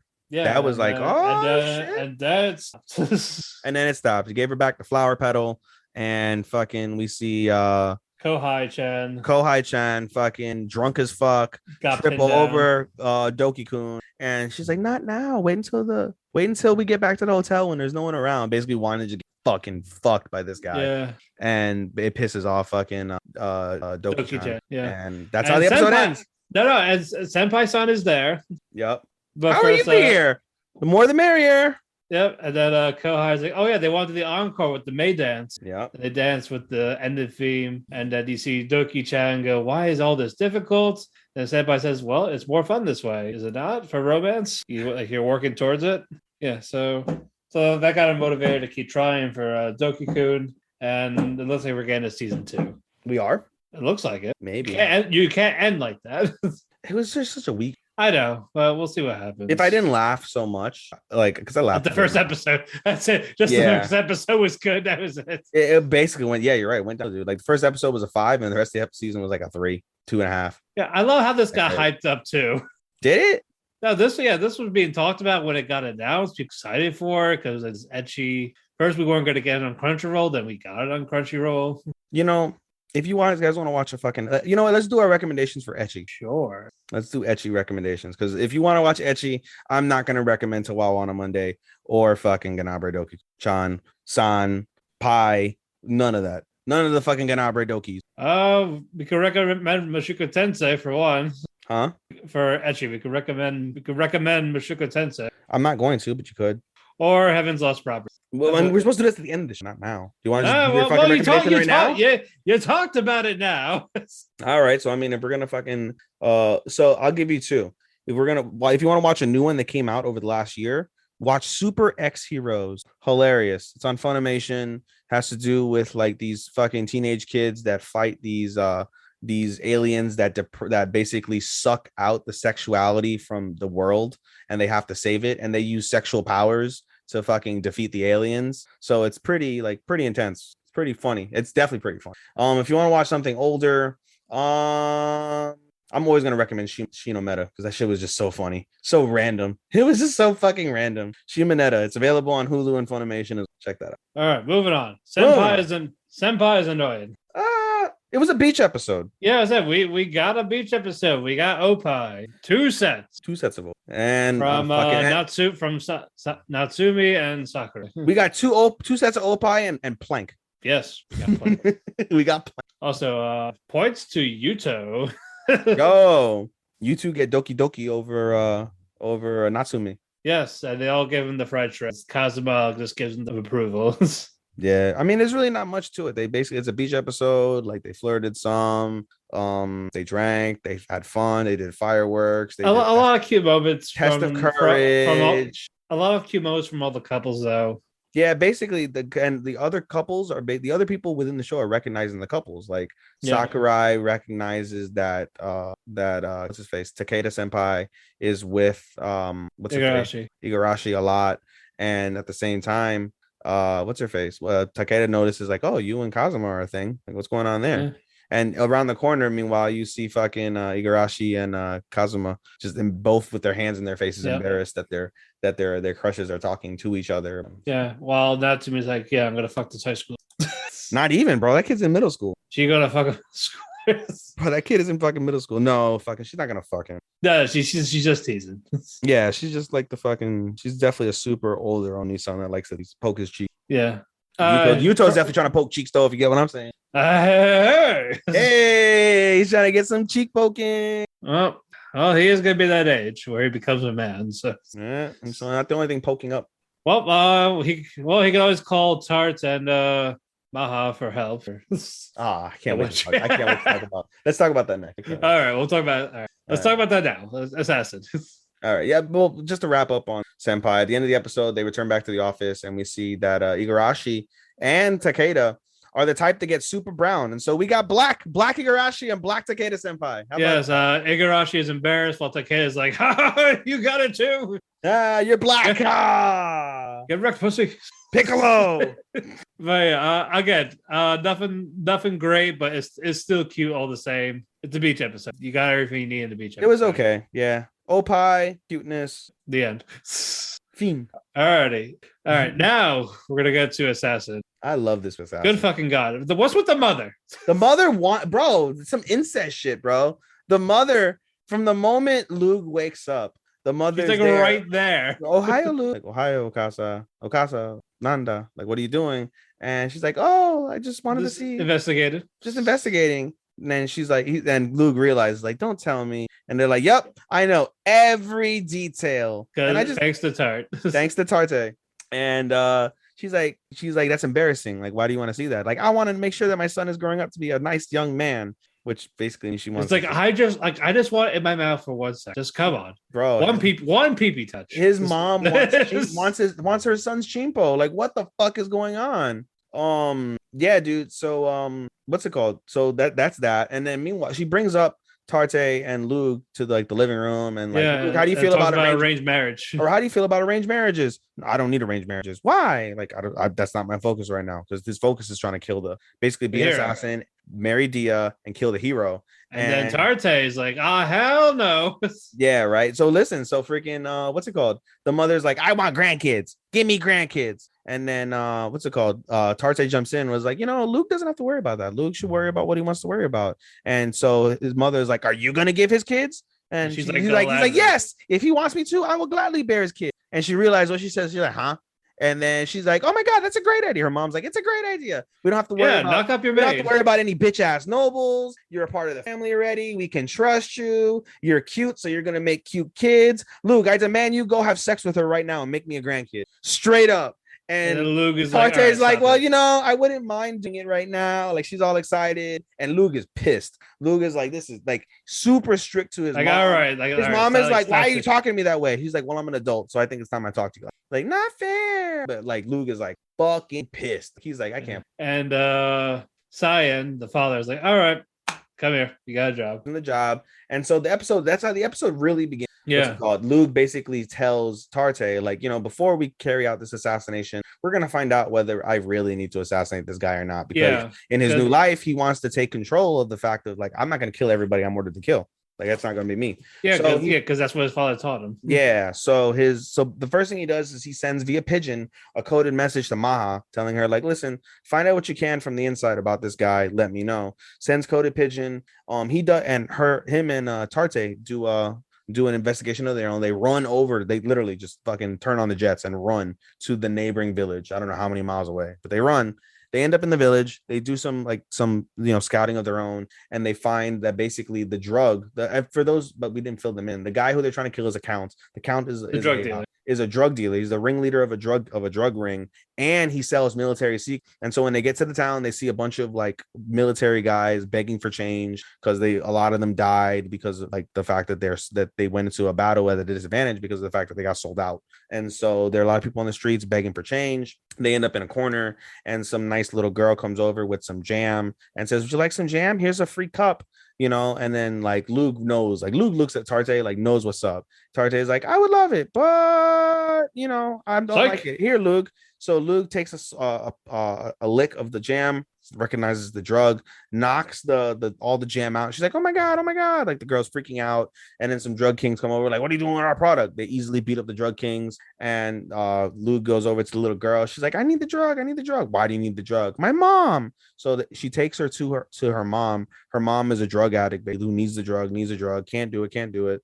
And so Luke is like, I'll fix her. So he basically does like a shote to this bitch's back, and she goes unconscious. And she's like, oh my god, what did you do to my mom? And Luke is like, don't worry, she's only unconscious. I made it so her body no longer needs the drug. Her mental thing, though, that's something you're gonna have to do. Let's go. Like, super cold, super callous. He just leaves. They find out from Maha that, like, yeah, the guy is indeed a drug lord. They see everything with their hands. They're like, all right, this guy's gonna die. So Luke leaves Tarte for now. Luke uses Orna and uses Maha, goes on basically a retreat to the guy's village using Orna. And along the way, him and Maha have like a deep conversation, and it's revealed like, hey, he's been going to brothels to fuck. And like, have you and Tarte like started doing more stuff or talking? He's like, no. She's like, like, we realize you love Dia, but there's two of us that love you. Like, Tarte was in tears whenever you would go to the brothel because she wants to be there for you. She wants you to use her in that way. Like, she loves you. Like, it's not fair to her. Like, I understand, like, you look at us as like, as you look at us and you want us for our magic. Like, you don't really want to have feelings for us, but I don't think it's fair to us that you do that to us because we love you. And, all this stuff basically. And she confesses to him, like, I love you. I'm going to go after you. Like, and she gives, like, lays out a whole plan of how she's going to try and. And she's like, she's calculated. She's super calculated about the chimpo. Like, she's like, I want the chimpo, but I'm gonna bide my time. You can give your chimpo out to whoever you want, but it's gonna be my chimpo at the end. And this is how I'm gonna get you. No, it's like I like you. Fuck. Yeah, and she's like, he's like, yeah, exactly. Fucking Luke is like, you really are such a fucking cunning student. It was great. Yeah, it was great. He loved it. I probably turned him on. But yeah, so they end up in the count's house. They use Orna. They give the products to the to the wife. The wife is a nice older lady. She has nothing to do with the drug ring or anything like that. So yeah, she's just her. Yeah, she comes into play later. And so basically they meet the Count. They, go through all the stuff. It ends up being a party. Like, they find out more details about how the Count operates. And the episode concludes when they return like via like some mountainous area. So it's him and Tarte. And that outfit. Yeah, and oh my god. Yeah, you're right, bro. Tarte's outfit. Oh, good heaven. Like, holy shit, she worked it out. She can piss on me, slap me with a whip, bro, all that. She could do all that, bro. Like, that shit's gonna look like a scene from fucking from Euro Trip. Flugenstugenheim with the fucking with the drill dildo and shit. Bro, that if she's gonna spear you.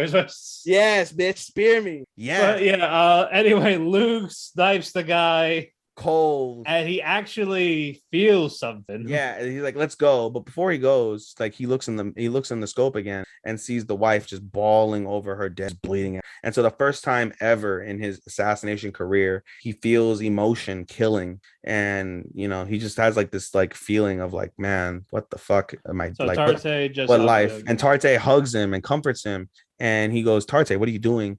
She's like, you looked forlorn, and I figured this would really help you. And he goes, thanks. And they share that moment. And he's like, all right, moment over, let's go. And that's how the episode ends. She's like, that guy deserved to die. Basically, the episode ends with like, that guy deserved to die. And I have. But I think the fact that he actually had built a connection with him during that party and all that. No, not with him, but just in general, the situation. But he's also probably felt bad for the wife. He felt really bad for the wife. And he's like, listen, that guy deserved to die. But, as much as I've killed and as much as I will kill, I'll never forget this first kill. Yeah, and I get his father made him kill while having emotions, which is crazy. Oh, and we also did get a goddess scene with the fucking world's greatest photog. That was kind of lame. Oh, well, wait till the next one. Is it greater? The schoolgirl outfit. Ooh. Well, teacher outfit, but still. Senpai outfit. Or sensei outfit. Ooh. Oh yeah. Is it 15 or 20 years? This is 20. 20. Okay, so. Oh yeah. But definitely wait till the. Yes, the end of the next episode. I already saw it spoiled through Twitter. Holy balls, Batman! Well, wait till like that. That's an after credit, but that's an after credit. Yeah. Oh my god! So you gotta wait till after the next step. Holy shit, Batman! Shocking, guys. Shocking. If you want to check it out, it's on Twitter. Go ahead. But everything before that though, Jesus. Really? That good? Yeah. Oh my. All right, no more. You got me back up. Yo, honest to God. So this week, in order for me to catch up, I was super behind, guys. So again, I do multiple podcasts. I go out to a lot of EDM shows. I'm kind of dating a girl, so I have to make time for her now. So in order for me to catch up, I binged everything. Basically, it was Monday. We weren't watching. Between Monday and Tuesday, I binged. And man, I love what's it called? I love this show such that it's one of the last shows I finish with, because I know how great it's gonna. I think we're definitely not gonna see the hero till the last episode. Do you think he'll show up? I think they're gonna do a season. Has to do. Yeah, no, they are. They're definitely doing a season. So we're just gonna meet him. She. Oh, the hero's a she. Yeah. Yeah. We're definitely gonna meet her till the finale. Spoiler alert! I've given this. I can't see how it goes lower. I can't. Yeah, especially with what we're gonna get next week. I guess I'm hyped. It's a 5-star. Yeah, again, I'm very happy with it. It's a 5-star. More of this. Yes. You know what I just thought about? What? Should we close with Demon Slayer? Get everything? Yeah, you know what? Yeah, we should, because it's the debut. An hour-long episode. There's a lot to recap. Let's close with Demon Slayer. How much more we have? 1, 5. All right. Well, let's get to it. Komi. No, I was just about to say pool episode first. Pool episode. Well, water park. Yeah, it's like cool. Basically, first time at the water park, she has a lot of fun until she trips. Hits her. Also, what'd you call it? What's that crazy chick? I need to for context, damn it. Hold on. Ren sees Kobe's outfit. Oh, it's a school swimsuit. Nope, fuck that. We're buying you an outfit. Yeah, poor girl. I actually love that. I actually did like that a lot. And she does get a cute swimsuit. The guys are judging girls' swimsuits. And Najimi. 10 pointo. 10 pointo. 100 pointo. 100 million pointo. Then Hakuban pointo. That shit was great. But everyone got 10 up. Komi looks stunning. Oh, yeah. No, the mystery of... So, again, my theory, Najimi is definitely a they. She for sure is a they. She is a male that presents as female and is a they. That is my ultimate theory on her. Najimi is not. Najimi is not a woman. Najimi definitely has a pee-pee, but Najimi wants to present herself as a woman. Totally respect that. But do we know that? Dude, she has to be a goddamn. I can't. There's no scenario. I also not bad looking. No scenario. I have zero idea of how she could be anything but a they. Again, they're good looking. Anyways, the reason why I said it is because she basically changed it. She was gonna go into the girls' bathroom, and who was it? Was it Tadano? It was Kaneda. It was like fucking like nope. Tadano was like nope. Fucking they changed outside. That was a dead giveaway when Tadano was like, no, you're not going in the girls' bathroom. Because if it was a girl, obviously they can go in. Or if they had gender reassignment surgery or whatever the case, sure, go in. Bro, that's a dead giveaway that who represents as they in female. You can't tell me otherwise. You can't tell me otherwise. She is really a he presenting as a they, or he is a she. He is a they presenting as a she. There we go. Just say non-binary. You can say non-binary. For the sake of something that if you were to have this conversation with the majority of non-binary people, they would hate your fucking guts. That me as a cisgendered man talking about fucking body parts on a fucking nary. I love how they would hate your fucking guts. I love how out of all the genders, this is the one you're more concerned with than literally anyone else in real life or any other show. This is just the one. It's so just this one, this particular one. I was talking to somebody about fruits baskets, and I forget her. One of the monkey. Yeah. It's just a guy that does cross dress. Yeah, he just cross dresses, and then we have Akito, who also because they're forced to. Because she was forced to because the god was usually a guy. The fact there was a girl now. They were just cross dresses. That was it. It's crazy. Like there's that when you wondering priority. Whenever I think of anything that has to do sort of reality, like or trans, whatever, I always wondering priority. I think of that one girl that killed that suicidal. She always I don't know why I always think about that. That's like they always pop up. But in any case, we're digressing. Let's move on. Sorry. Let's move on. Basically, water park. Komi had fun until she tripped, and then I ruined everyone's good time. No, he didn't. So we all used water guns. That's how that part ended. Squirt. Yes, squirt is mostly pig. I can't say what I'm gonna say. Anyway, next episode, Komi wants to go to the library. So the dad, Masayoshi, goes, and he's not talking, but he wants to talk. He wants to start some conversation. He's happy for her and all that type of thing. They order shaved ice. Yes, I forgot what the guy. It looked really good, especially on Komi's. That was look yum. And he's trying to gather the courage to ask her how school's going and all that. It was really nice. I really loved that. Was my favorite part of this episode. I'm sorry, that was just adorable. And now we know where she gets the looks from because they're like, "Oh, guys, he's fucking hot." When he walked in, you're right. The girl said he was hot. She got the looks from the papa for real. So that was nice. And then we got to the library where Komi sees a baby. And she tries to entertain the baby. Tano was like, I would do something adorable, yet he forgot to drop off the book.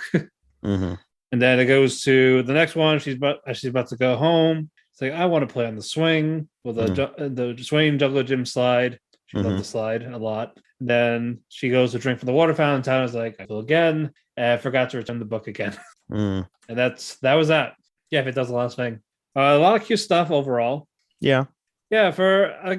It's usually kind of like a rom-com, but it's more comedy slice of dough. I don't get the rom at all. I was like, honestly, guy, when I first saw heard of Komi, I thought like, oh, this is gonna be a great love story. And I saw Taisho Otome, and which we'll talk about. And it kills that fucking. If you've seen Banished Hero, written red, great couple, kills that fucking. What other couples can we go about this season that fucking are significant? Titan and Lenny. They're not a couple. I know, but they're better. They're probably my favorite pairing. Yeah, in terms of like duo, they're definitely duo of the year. Rudy and Eris. We should do a duo of the year. I said we could do couples of just pairing of the year. I said we could put them together. Like if there was no really good ship, we could have like the best. I said duo of the season. I was saying like we could have that mix with couple. No, I don't want to do couple. Because couple's different. Couple means romantic. Like we'll get into it. That's fine. We'll get to it in a second. Anyway, that's fine.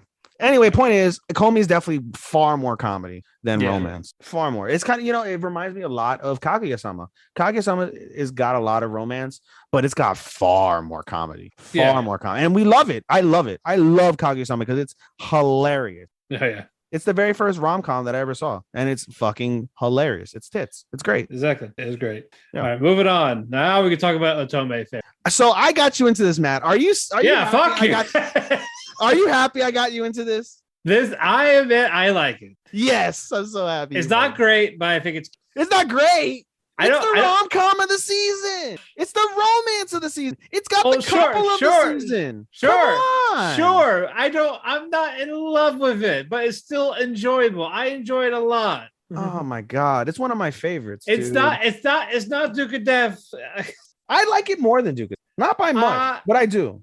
I do not. It's not by much, but I do. I like this more. I do like Tamehiko and Yuzu. I love Yuzu. She's adorable. She's kawaii for sure. Yeah. With hidden oppa. Oh yeah. And we you see it the once and never again.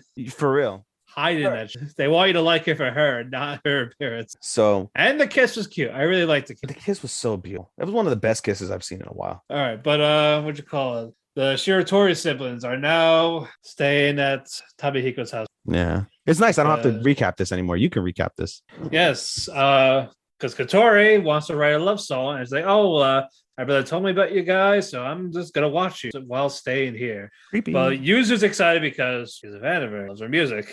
Like, yes, go ahead, live here, raid my fridge, sleep with us when we're knocked out. I don't know, whatever you want to do. They don't have sex, so you know. I know, but I said she could if she wanted, because they were fans. She'll go Yuri for her. But during all this, Katori's trying to like, hey Hikaru, like listen to my songs. Like, yeah, sure.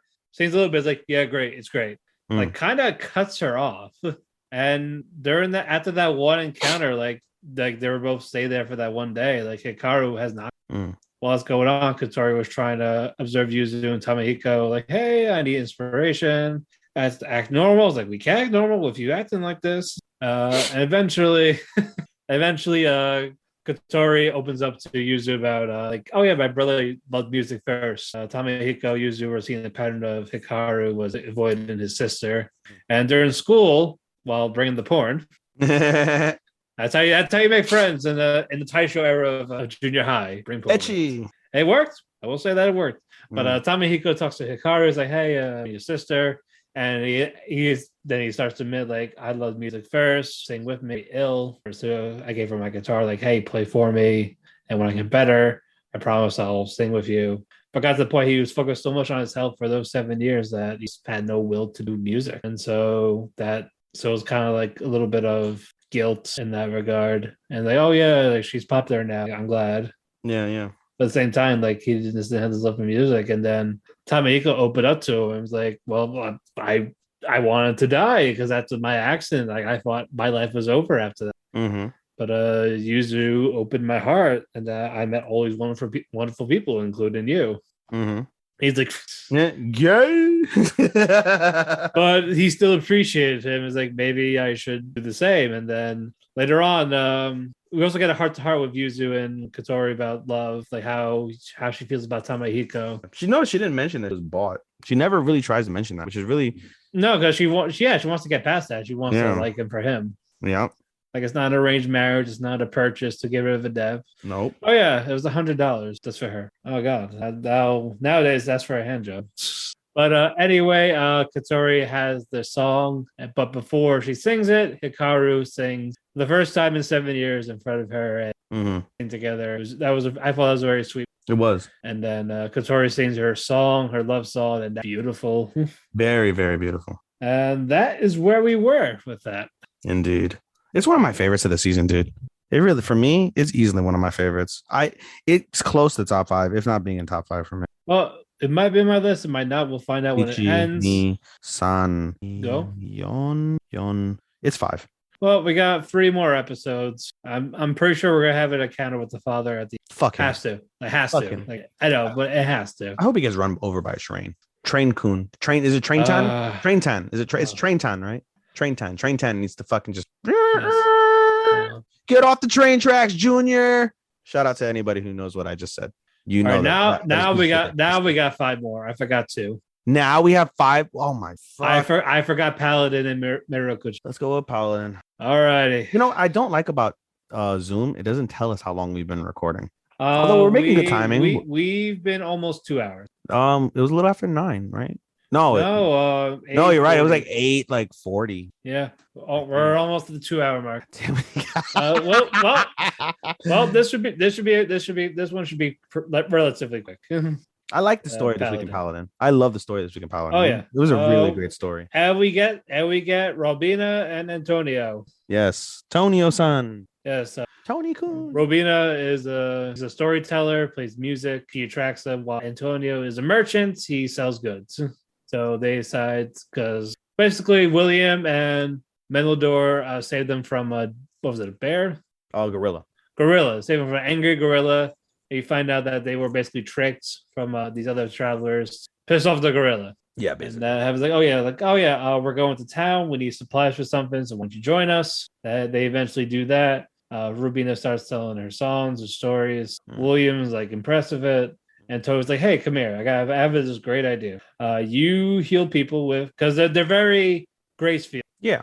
Yeah, they're all about grace. Yeah. Like, hey, if you heal them with your fave, maybe I could sell some merch. you offer for free while I sell stuff. Hey, bro, help me with my gimmick table. He's like an artist. He gets paid in exposure instead of money. Goddamn gimmick table, boy. Yeah, but it worked. He starts healing people, and then Antonio stole some stuff, and then Robina got to play music, and then when they're alone, she starts telling the story. Yep. About these free travelers. They find out it's Blood, Mary, and Augustus. So William's like, I'm glad that people still remember them. And you see them when they were humans, like fighting this dragon to save the town. And like the whole village they're going to is like they praise these 3. So we got all that, which is again, that was solid stuff. Very solid. And then we see William and Antonio talking like heart to heart, basically. Yeah. No, you're forgetting a part of that story. You're forgetting part of the story. So basically in the story, they saved the village. Specifically, they saved this couple, a boy and a girl. Yeah. The girl is a half elf. And so they're like, what are you going to do? You can't go back to the village. Like something happened with them or the village or something. He's like, we'll just make our own way. So Blood. I think because everyone's dead. Yeah, everyone's dead in the village. So Blood gives him a dagger and says, you can't fight without one of these. Dagger. A demon dagger. And Gus gives him a bag of money. And he's like, I don't know how we can ever repay you, whatever. They're like, consider this a loan. And if your names, make something of yourselves, be righteous, do right, and, be something. He's like, if your names reach our ears, then at that point, we'll come find you and collect our debt plus interest. And so the man lives his life, a very righteous life. He ends up being somebody super popular and he dies. The half elf, because as we've seen before, half elves live a long life. She's an old lady right now because this happened over 200 years ago in the past. Yeah. So she's an old lady right now, but she said she's still waiting to know, and she has faith that someone that knows Gus's name, because they found out basically as a reward, I'm going to tell you my real name, and if someone comes to you or if I come to you, then you'll know my real name, then you'll know what's up. You'll know what's up. So basically they'll collect it. Yeah, basically it's going to be William to collect the debt. And so something tells me that demon dagger is going to be clutch. I don't know about money. He's not going to get money. Maybe he'll get a castle or something. That'd be cool. Probably just money. Maybe. I don't know. But in any case, that was the part of the story you missed. That was super critical. So I think at some point during whatever show that Faraway Paladin goes through, we're going to see that episode of the deck collection, which is going to be really, really wholesome. Yeah, I think that's how that's. You think? I don't know. Maybe.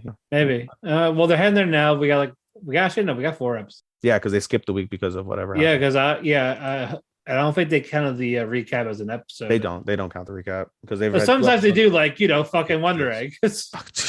Oh, you guys can't see my face right now, Matt. What does my face look like? You like head palm, like face palm. Yeah, because some do, some don't, but I don't think they did. Thankfully, because it is episode 9. They did not, bro. They did not. Oh, good. So we got 4 more episodes. But basically ends with them going to the town. They have a friendship with Antonio. And Antonio's like, William, what do you want? He never gave it that much thought because all he did was hunt the demons. And he doesn't know anything about the outside world. So he said he wants to figure it out. It's like, if you do it just for the gods, that's great. But I know there's more to you. Right. But yeah, definitely nice stuff. I like how it's progressing. So like it's a nice slow progress. But I literally before this episode, I was thinking to myself, I was like, Paladin's okay. I can't say I would recommend it. And then after this story, I was like, man, this is fucking fantastic. This is character building, goddammit. This is good shit. This is good shit, pal. So yeah, good shit. Moving on. Shit. Miracle-chan. Yo, fucking guy. This fucking guy. This goddamn guy, bro. Zen. Why do you hate cats, man? Why? Seriously, like, yo, was he scratched as a kid? Like, seriously, what the fuck is happening? Or are they just that easy to kill? I mean, they're kittens. I know. But yeah, his neighbor gives stew leftovers. These crows. Like, oh yeah, there's no cats around. He starts chase the crows away.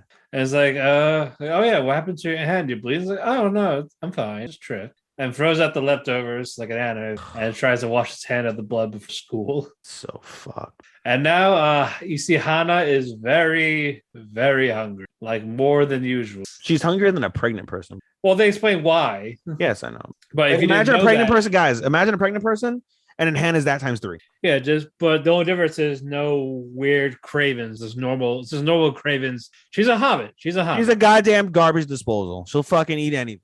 No, she's a hobbit. She has second breakfast. I bet she has dinner and then supper. She has the hobbit meal. But yeah, they talk about this during the run-in, the gym class. When they're in the classroom with Zen, Miko starts freaking out because there's this giant ghost that's like telling all the students, like, don't look at him. Don't look at him. And he went in Zen. And Miko's like, what the fuck? Seriously, dude. Like, what's going on? They see him out, like, right in front of Miko while she's trying to read something. She's freaking out. And she almost lost it until Hana's stomach started rumbling. Mm-hmm. And it's like, I'm going to take her to the nurse's office. Bye. Be right back. And she's like, to Hana, love you.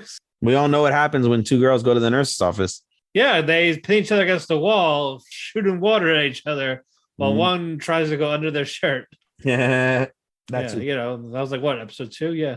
That too. Or it was it. What's going on? Yuria walks in and she's like, hey, what happened? I saw you guys walking down the hallway. You okay? Yulia, not Yuria. Well, her name is Yuria. Fuck the English language. Anyway, Yulia gives her some candy to shut her up. It's like, here you go. Take it. And then she starts talking about, is it because of the guy Zen? Because, he has all this evil energy around him that it's like draining your life energy, your happy energy. Like, what? And then Miko is on the turn, like, I need you to shut the fuck up right now. Yeah, for real. And Yulia's like, oh shit, she was not supposed to know. And then Miko's like, maybe she knows something. It's like, hey, can I talk to you outside? And Yulia's like, she's going to kill me. She's going to choke me out like last time. Oh, hell no. I got to go. Yeah. So he's like, fuck this. I fuck this shit. I'm out. Yep. Nobby. Then Miko's like, oh, okay. Then she finally gets her food, like the fat hobbit. And now they're at a park. Like, didn't she just eat? Like, yeah. What's going on? Miko starts trying to calm down because it was Zen in the classroom. She sees the kids playing. Like, oh, kids are cute. And then you see one of them is like a ghost right over it. And he's like, you can see me. And then Miko's like, shit. I'm not gonna lie, that was like, that's how that kid popped up. Yeah. Like, holy shit. Yep. And he starts charging at Miko. Yeah. Because he found out, yes, she can see me. She can see ghosts. And then you see the holy things just smack the shit out of him. Mm-hmm. Like, nah, you ain't going near her. No big guy this time. It's just them. They're able to handle it on their own. And they take out the kid. And they're like, and then Miko finally realized what the fuck's going on. She only has 3 times that they come. And now they came twice. Mm-hmm. So basically, if she doesn't do it to like Zen, they're fucked. Yeah, dude. Oh my God. So I feel like it's going to happen before Zen. It wouldn't shock me. And it ends there, but there is an after credit. Did you see the after credit? I think so. Basically, Zen's walking around at night. Oh yeah. With the cat and the girl. Yeah, the classmates. I made sure to pay attention to that. Yeah. Yeah, the classmates like, oh shit, he looks familiar. Yeah. And then you see him with the cat. I was like, please don't show a death in the middle. Like, he was getting ready to cut it. That cat should have. I mean, the cat's a cat, bro. Like, I know. The cat. I mean, I'm gonna say strays usually run away quickly when they. It's a feral cat. So. Unless it was like intimidated by this guy's aurora. Food. Oh, knife. Yeah. And then they're like, oh, I heard it over here. Yeah. You live for now, cat. That's where that episode ended. We got, I'm really liking this. A lot of good stuff. Hopefully, don't want to see any dead cats. I don't. I was really sad knowing that those cats are dying. Yeah, they even showed the flyer of missing cat, and next to it, animal abuse is wrong while he's like in front of it. Like, fuck you. Yeah. Alrighty. Mushoku Tensei. Good God. So fucking wicked, dude. That guy keeps popping up. The voice actor. Yeah. What's his name again? The voice actor? Yes, and the character's name. Rudy? No, the dragon. The dragon guy. Oh, Orsted. Okay. Yes, his voice actor is easily one of my favorites. Oh yeah, no, I'm glad he voiced us. Yeah. Before we get to that, that epic masterpiece. We get a little flash forward. You see Ruijerd, Eris, and Rudy on the floor. Look like they're dying. Adventures end here, something like that. Eris and Ruijerd are sword fighting, practicing. Well, obviously Eris lost the fight, and as I acknowledge you as a warrior, you passed. I treat you like an equal. And it's like, Rudy, pinch me. It's like, well, hey, I'm not gonna hit you. Pinches the nipple. Don't pinch me there. His face was like worth it. Yeah. And then knocked out from there. They go to the next day. They start walking. They're in the snow. They're walking in this cave, and Eris and Ruijerd just freak out. Yep. Like they're frozen still. They piss themselves. Frozen and pissed themselves. Yes, and they see Orsted and what's that girl's name? Fuck, I remembered her. God damn it. Nanahoshi. Okay, yeah, it just popped up for me. Yeah, Nanahoshi. They start walking. They were walking past her, past everyone. Like, hey, what you guys doing? I know all your names. You guys aren't really a threat to me. So, like, have a good day. And then the ox, like their ride was like, I'm gonna commit suicide. Yeah, it just jumps off the cliff. Like, that shit was funny, and at the same time was like, oh, this is serious. Yeah, like just by feeling his, I am right. Fuck you, I'm out. And then basically their lives were spared. Like, okay, let's just walk. And then Rudy's like, hey, guy, I have a question. Like, how do you know our names? Who are you? Yeah, they're like, the fuck. And he's like, who are you? And he's like, oh, I'm, Rudius Grey Rat. And he's like, I was like, who's your father? Paul Grey Rat. Like, he's supposed to have two daughters. Paul's not supposed to have a son. Moi, whatever. And then Rudy's like, shit, yeah, because I'm in this world. Yeah, basically. And at the end of the day, he's like, I have a question for you before we leave. Yes. Does the man god mean anything? Oh yeah, I see him all the time. Yeah, like before he finished that sentence, all you had to hear was, and that just no. He started slapping. Ruijerd's like, nope. Oh, Ruijerd, bro, it was a dope ass fight, and then he fucking just slapped up Ruijerd, knocked him on Eris attack, fucking threw that bitch against the wall, and the wall imploded. Yeah, well, first he was impressed with her though for a little bit. Yeah. And then freaking they goes to Rudy. He grabs Rudy by the neck, breaks his rib, I think. His rib and collapsed his lung. Yeah. And he starts just throwing up blood like crazy. But he's still fighting. Eris tries to do some type of magic incantation. Freaking doesn't work out. And then freaking Rudy with his magic list. No incantation. Managed to come up with some crazy spell. And fucking Orsted uses basically some sort of like magic mirror to like absorb it, and even the magic mirror breaks. He still absorbs it though. At the end of the day, yeah. He says you have the same strength as the top god. Yeah, as the top god. Yeah, crazy. Like you have the same strength as the top god, which is the technique god. Crazy. And so at the end of the day, he goes up to Rudy and he goes, "Before you die, let the man god know that the dragon god killed you." Spears him through his fucking chest. Saying that he's next. Like tell him he's next. Yeah, tell him he's next. Spears Rudy, puts a hole in his chest. Rudy throws up a lot of blood, fucking passes out.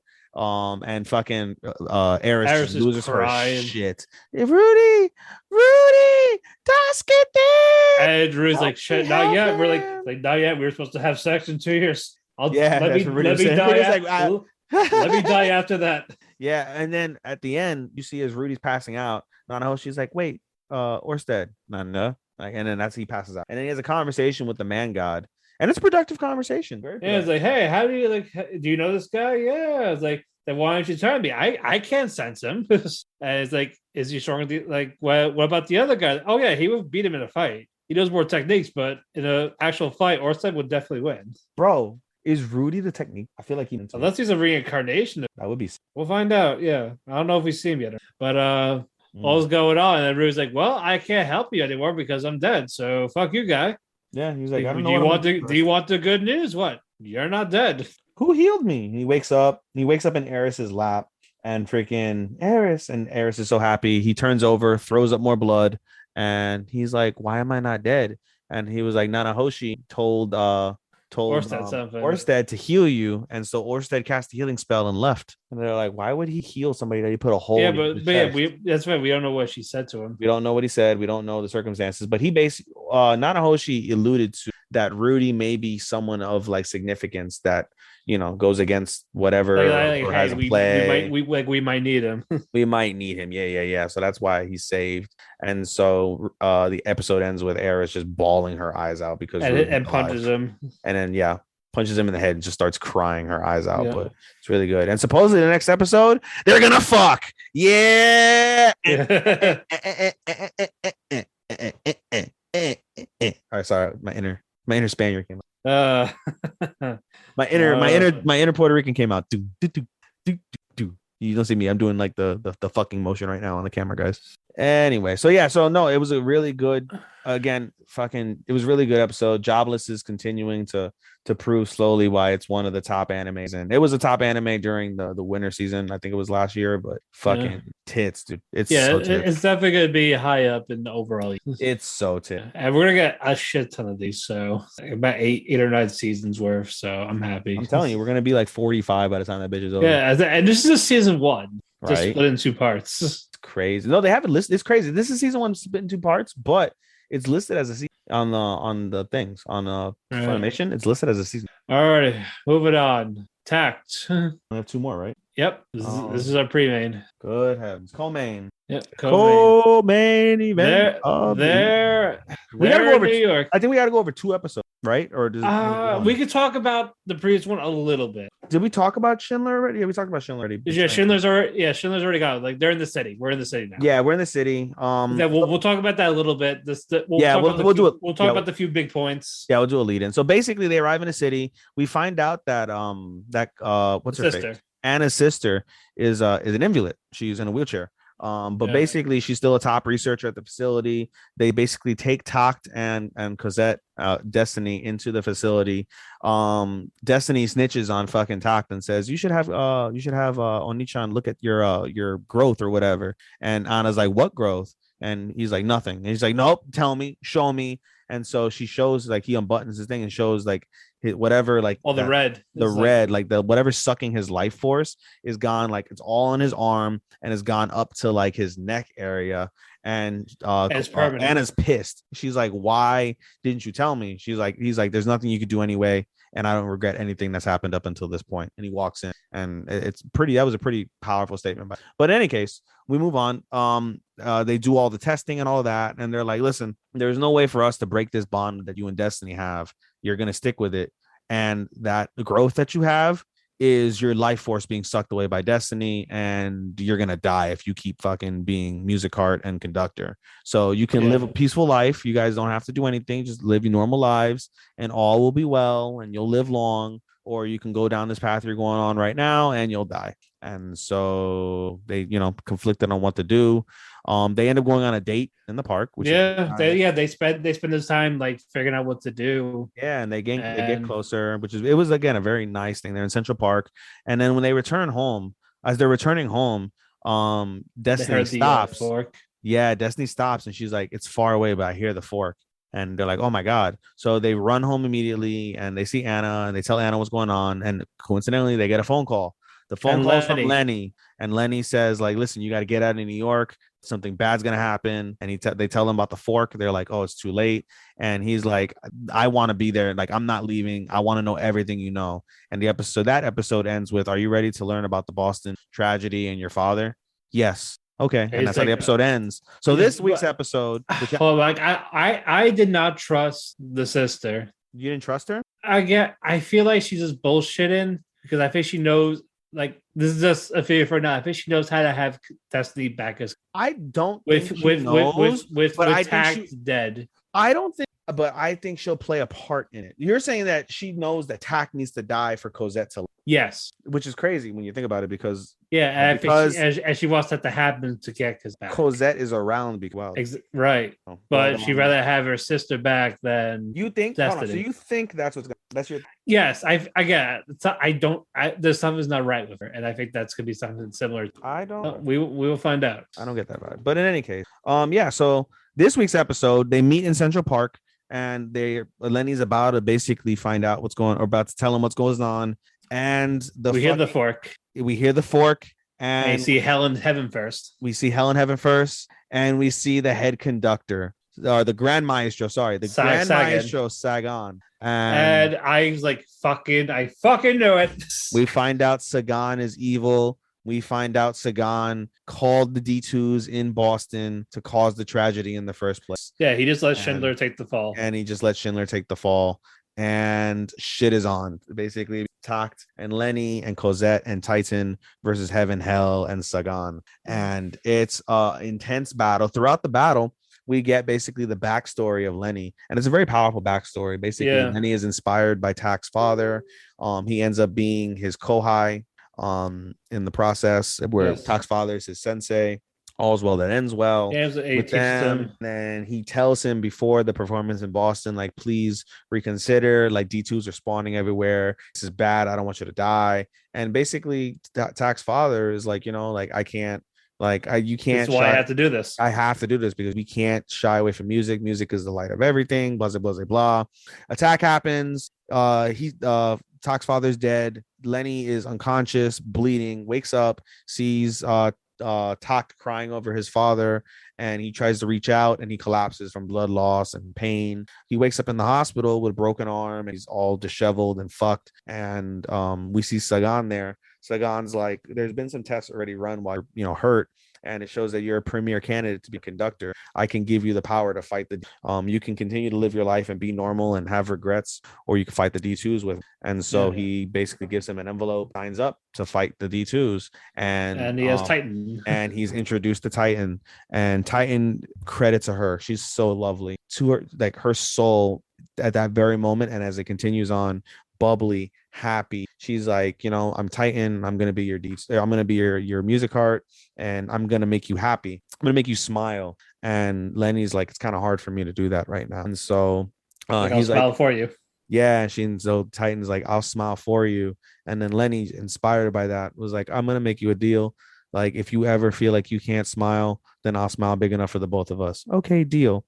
And then we see like this grand performance basically throughout it goes back and forth throughout this, like this cutscene, or I'm sorry, the backstory of Lenny and then the fight, to the actual fight. And in the fight itself, basically Tact is fighting, Tact is doing great, but his ailment spreads and it covers his entire face, his entire arm, and he collapses from the pain. Cosette fucking loses her power. Cosette gets her shit rocked by fucking Hell. And now we know Heaven's weapon is a Tommy gun. From a fucking umbrella. From a parasail, yeah.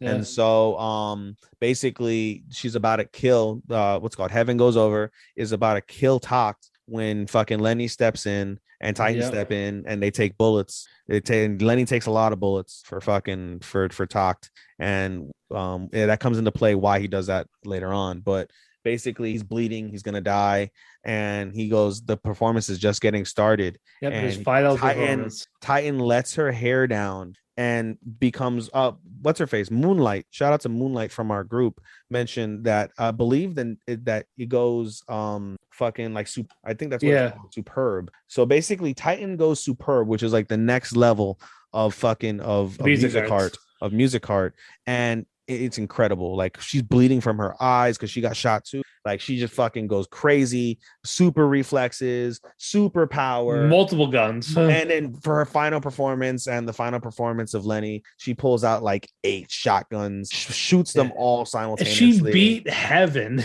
And she almost killed Heaven. She basically made Heaven unconscious, but by this time, what's it called?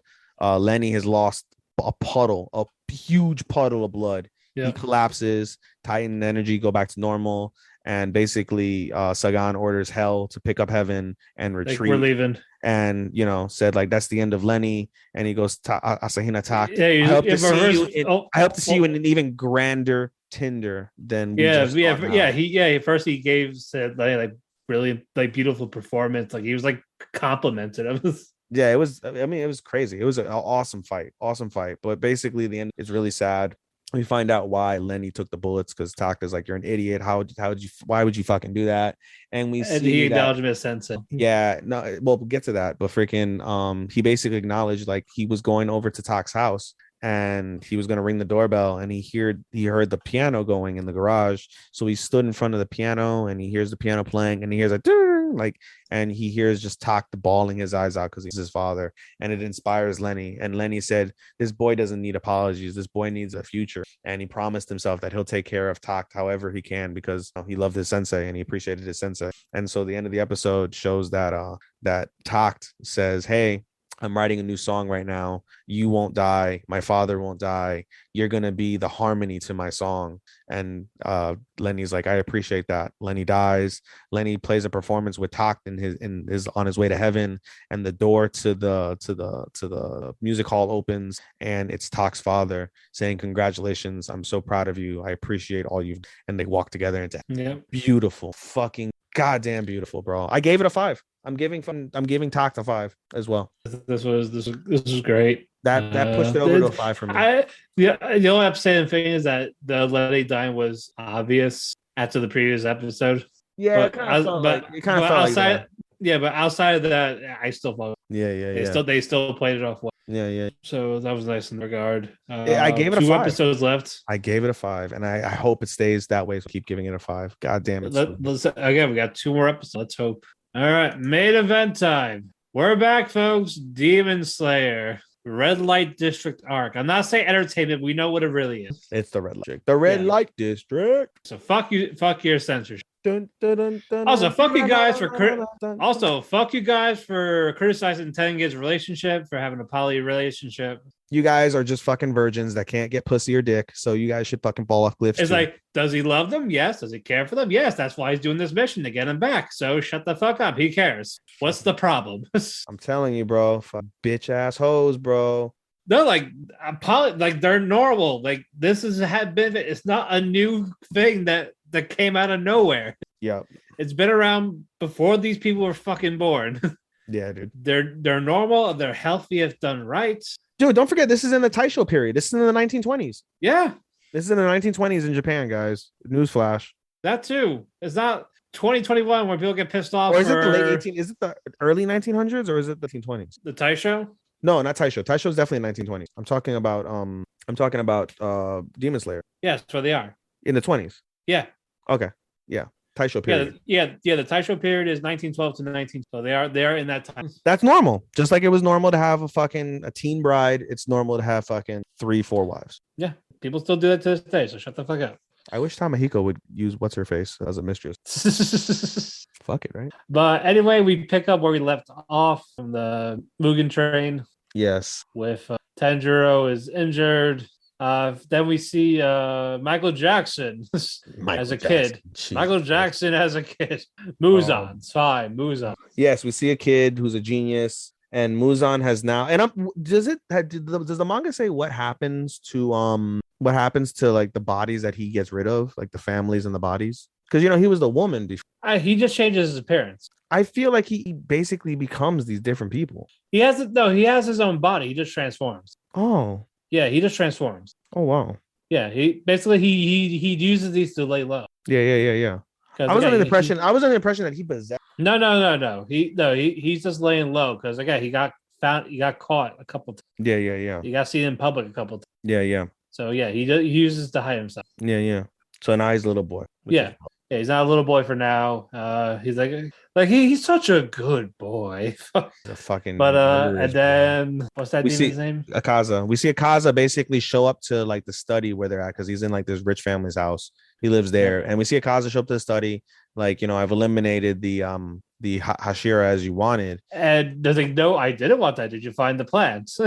Yeah, he's like, no, we couldn't find the plants. And he's like, he's like, you think that you're not shit basically because you killed the Hashira. I don't give a fuck if you kill the Hashira. I want the whole the demon slayers he's like, destroyed. He's like, it's not that complicated. There. Like, why the fuck? He's like, not only that, it took you so long. Not only that, you almost died to a fucking kid. Like, you guys think you're hot shit, man. You guys have fallen so low. And he just like keeps like showing, like he keeps yelling at him and keeps like his demon aura keeps oozing out like really like bad. Like he shatters the glass simply by raising his voice. And Akaza meanwhile is like throwing up blood on his knees, shaking, throwing up bloodshot. Like he's fucked right now. Because he forgets that he can kill him right then and there. Yeah.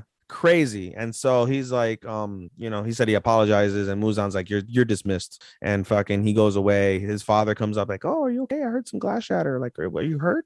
And meanwhhile you see fucking Akaza walking away like pissed, and he's like, I know what you look like, boy. The next time I'm gonna fucking splatter your brain matter everywhere. He's like, oh shit, okay, cool. Yeah, but basically almost like he needs the blue lily flower because he thinks it can help him be immune to sunlight. That's what he's looking. I didn't know that. Yeah, because he's still weak to sunlight. Yes, of course. So he's trying to find a way to not be. Yeah, exactly. Because that way he can't be killed. Because that's the only way you can kill him. You can't take his head off. You can't? Why can't you? No, you can. Like, he'll still be alive. The only way you can kill him is sunlight. We got that approved because of what's his face. He needs sunlight. That's it. No decapitation or strings or anything like that. Yeah. So the episode continues. Wow, this is a damn good football game. Sorry, I'm watching Vikings and stuff. We go to saying Tanjiro's missing. Yeah, no. Before that, basically, we see the gang return back to the mansion. Yeah, the mansion, and we see Tanjiro's missing.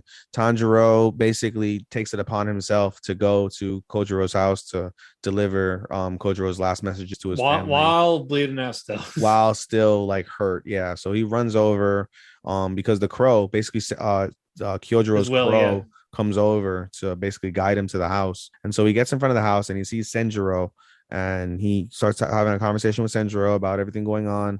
And then he has a confrontation with Kojiro's father. What's his name? Sengoku? What is it? I think it might be. I don't know. But in any case, he has a conversation with his father. His father continues to berate and talk shit about fucking Kojiro, calling him useless, and he had no talent, and he's a failure. No wonder he died. Like, oh, whatever. I'm not gonna miss him.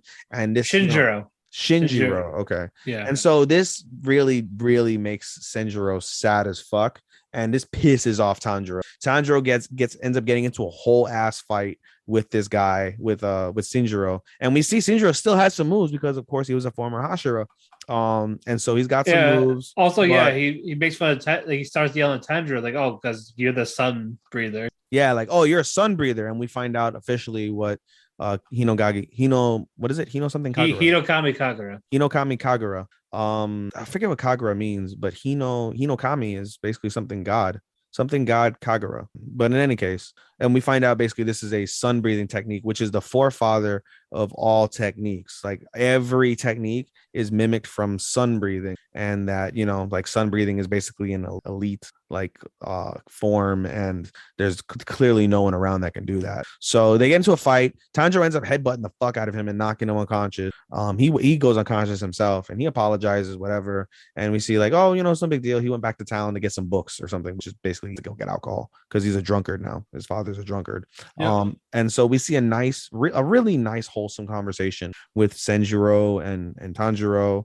He delivers their last messages, and he tells them about his final moments, and they have conversations, and we find out Senjiro basically he doesn't have any real demon slayer powers because he was given his Nichirin sword, and his Nichirin sword should change a color to determine, what his affinity is. It's water breathing, fire breathing, etc.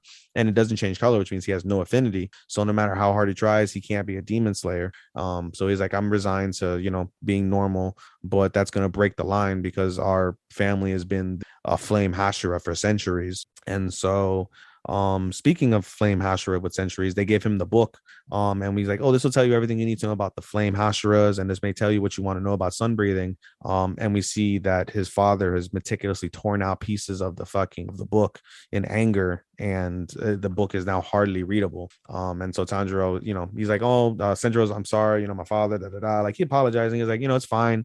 He's like, I got more today than I would have gotten anyway, so it's not a big deal.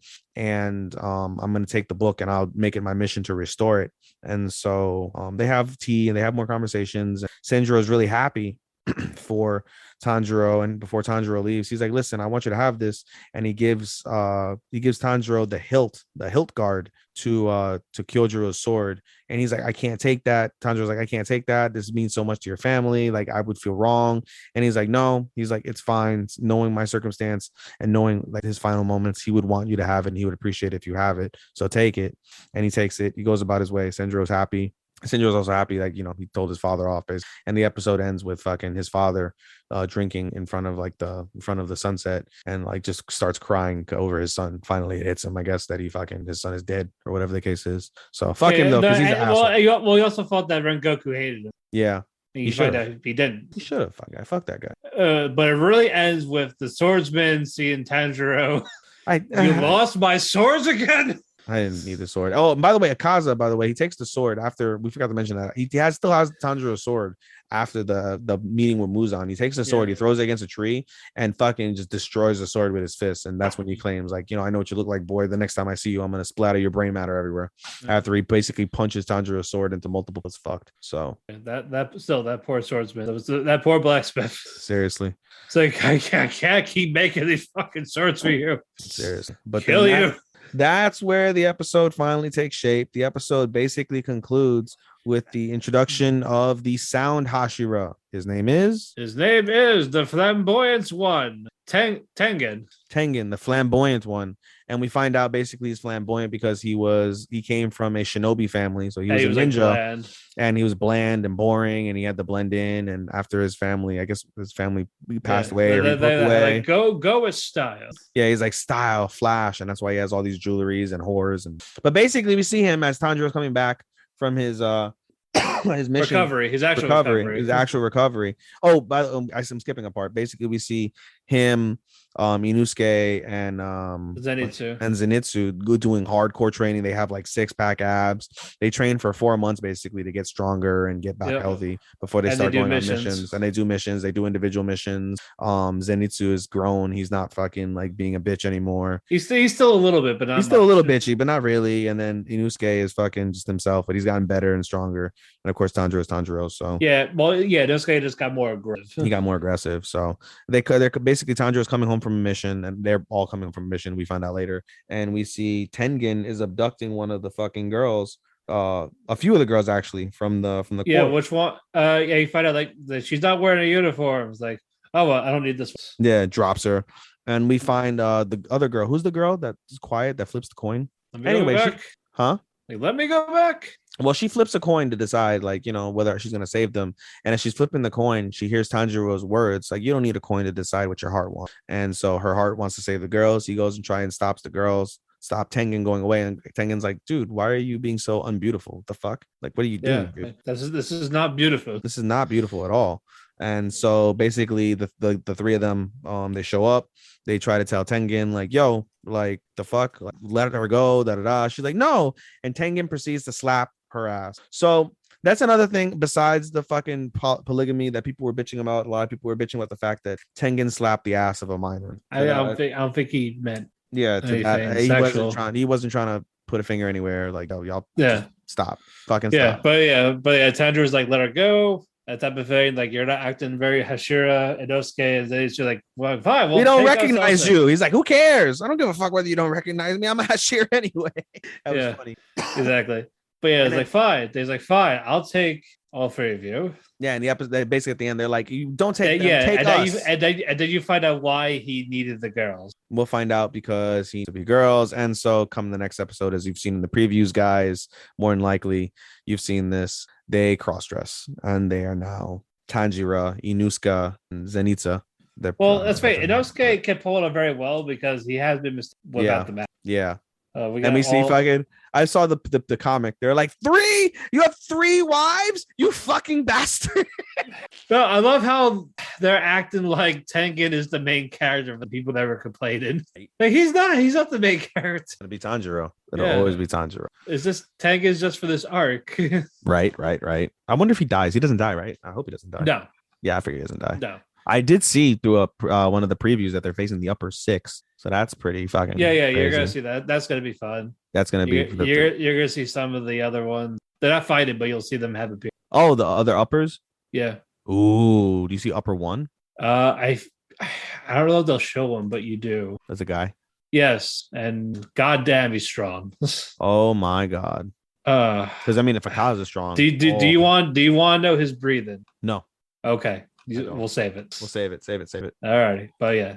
By the way, real quick, unrelated. I had one of my buddies when we were driving out. I was with him a couple weeks ago, and he totally ruined Fire Force. I was like, bro, what the fuck? He was like, telling me, yeah, Fire Force manga is almost over. I was like, yeah, I heard that. And he just proceeded to tell me everything like that is like basically happening. I was like, dude, why? I to be fair, I didn't care. Fucking why? It was just mostly fan service, and apparently it was like the most popular fan service. I mean, it gets really good though. Like from what he was telling me, like I can't wait to see it. But I'm sure it does. Anyway, unrelated. So, Demon Slayer, that was an hour-long episode that we just recapped.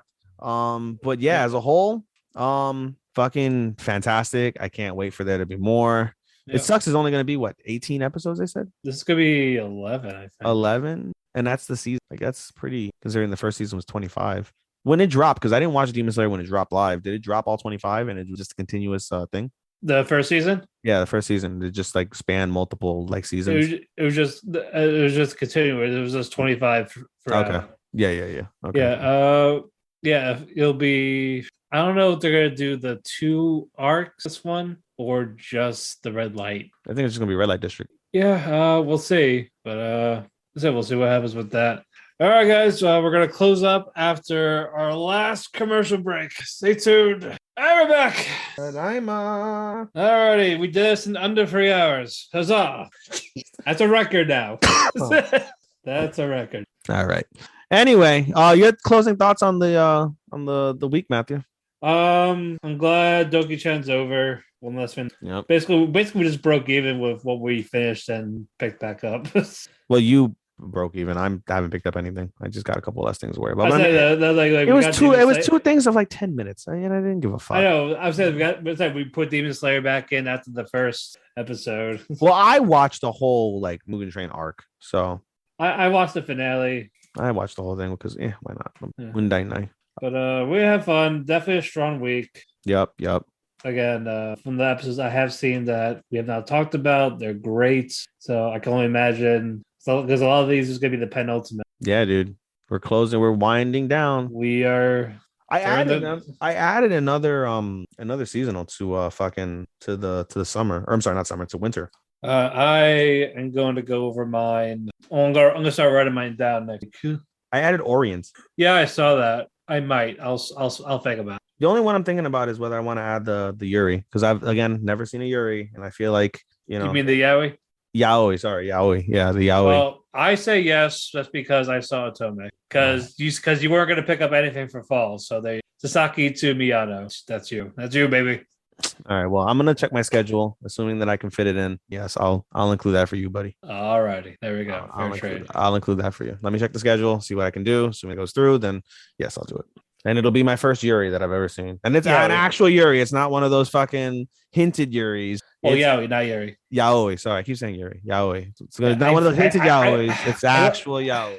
All righty. We topped our cake. We ate our cake. Now we are full of cake. But first plugs. Yes. You can follow me on Twitter at DamienPhoenix12. We also follow our Twitter at Talk to Keki. We want to thank Sean for being our editor, but we also want recovery once again. So these will come out eventually, hopefully soon. Hopefully before the new year.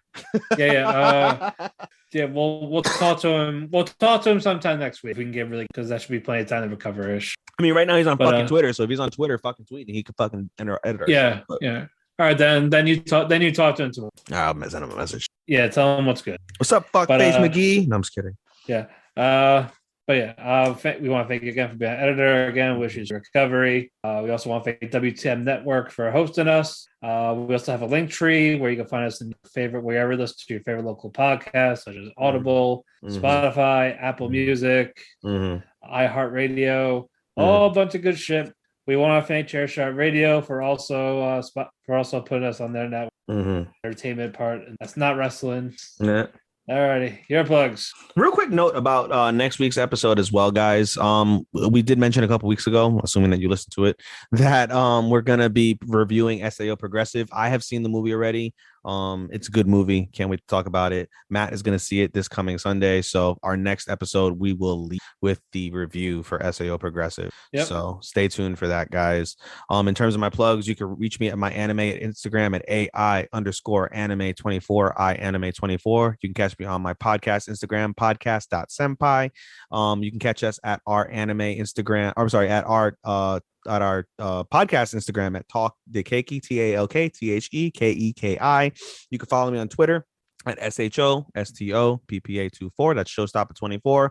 You can catch me on analyst.co at SHOSTOPPA249, Showstopper249. Shout out to my boy Andy at the MMA for Marks podcast. Shout out to my boy B Ronan for the Orlando Tragics podcast. New episode's going to be dropping on that pretty soon as well. You guys can check out the link trees that we have in each of our locations. Matt has a link tree on his location and on our Keki location that'll take you to all of our Keki links, as well as our personal links. If you click any of the link trees on my link tree, it'll take you to all of my personal links and ways you can reach out to myself, Matthew, the group, etc. Also, shout out to the Eat the Cake anime group on Facebook. Guys, give us a follow, join our group, let us know that you heard us through the podcast. We'll shout you out in the group, especially. We appreciate you guys. So I think with that said, it's time to wrap this son bitch up, buddy. Alrighty, until next time, arigato, anato faku, and sayonara. Sayonara, minasan! Bye-bye.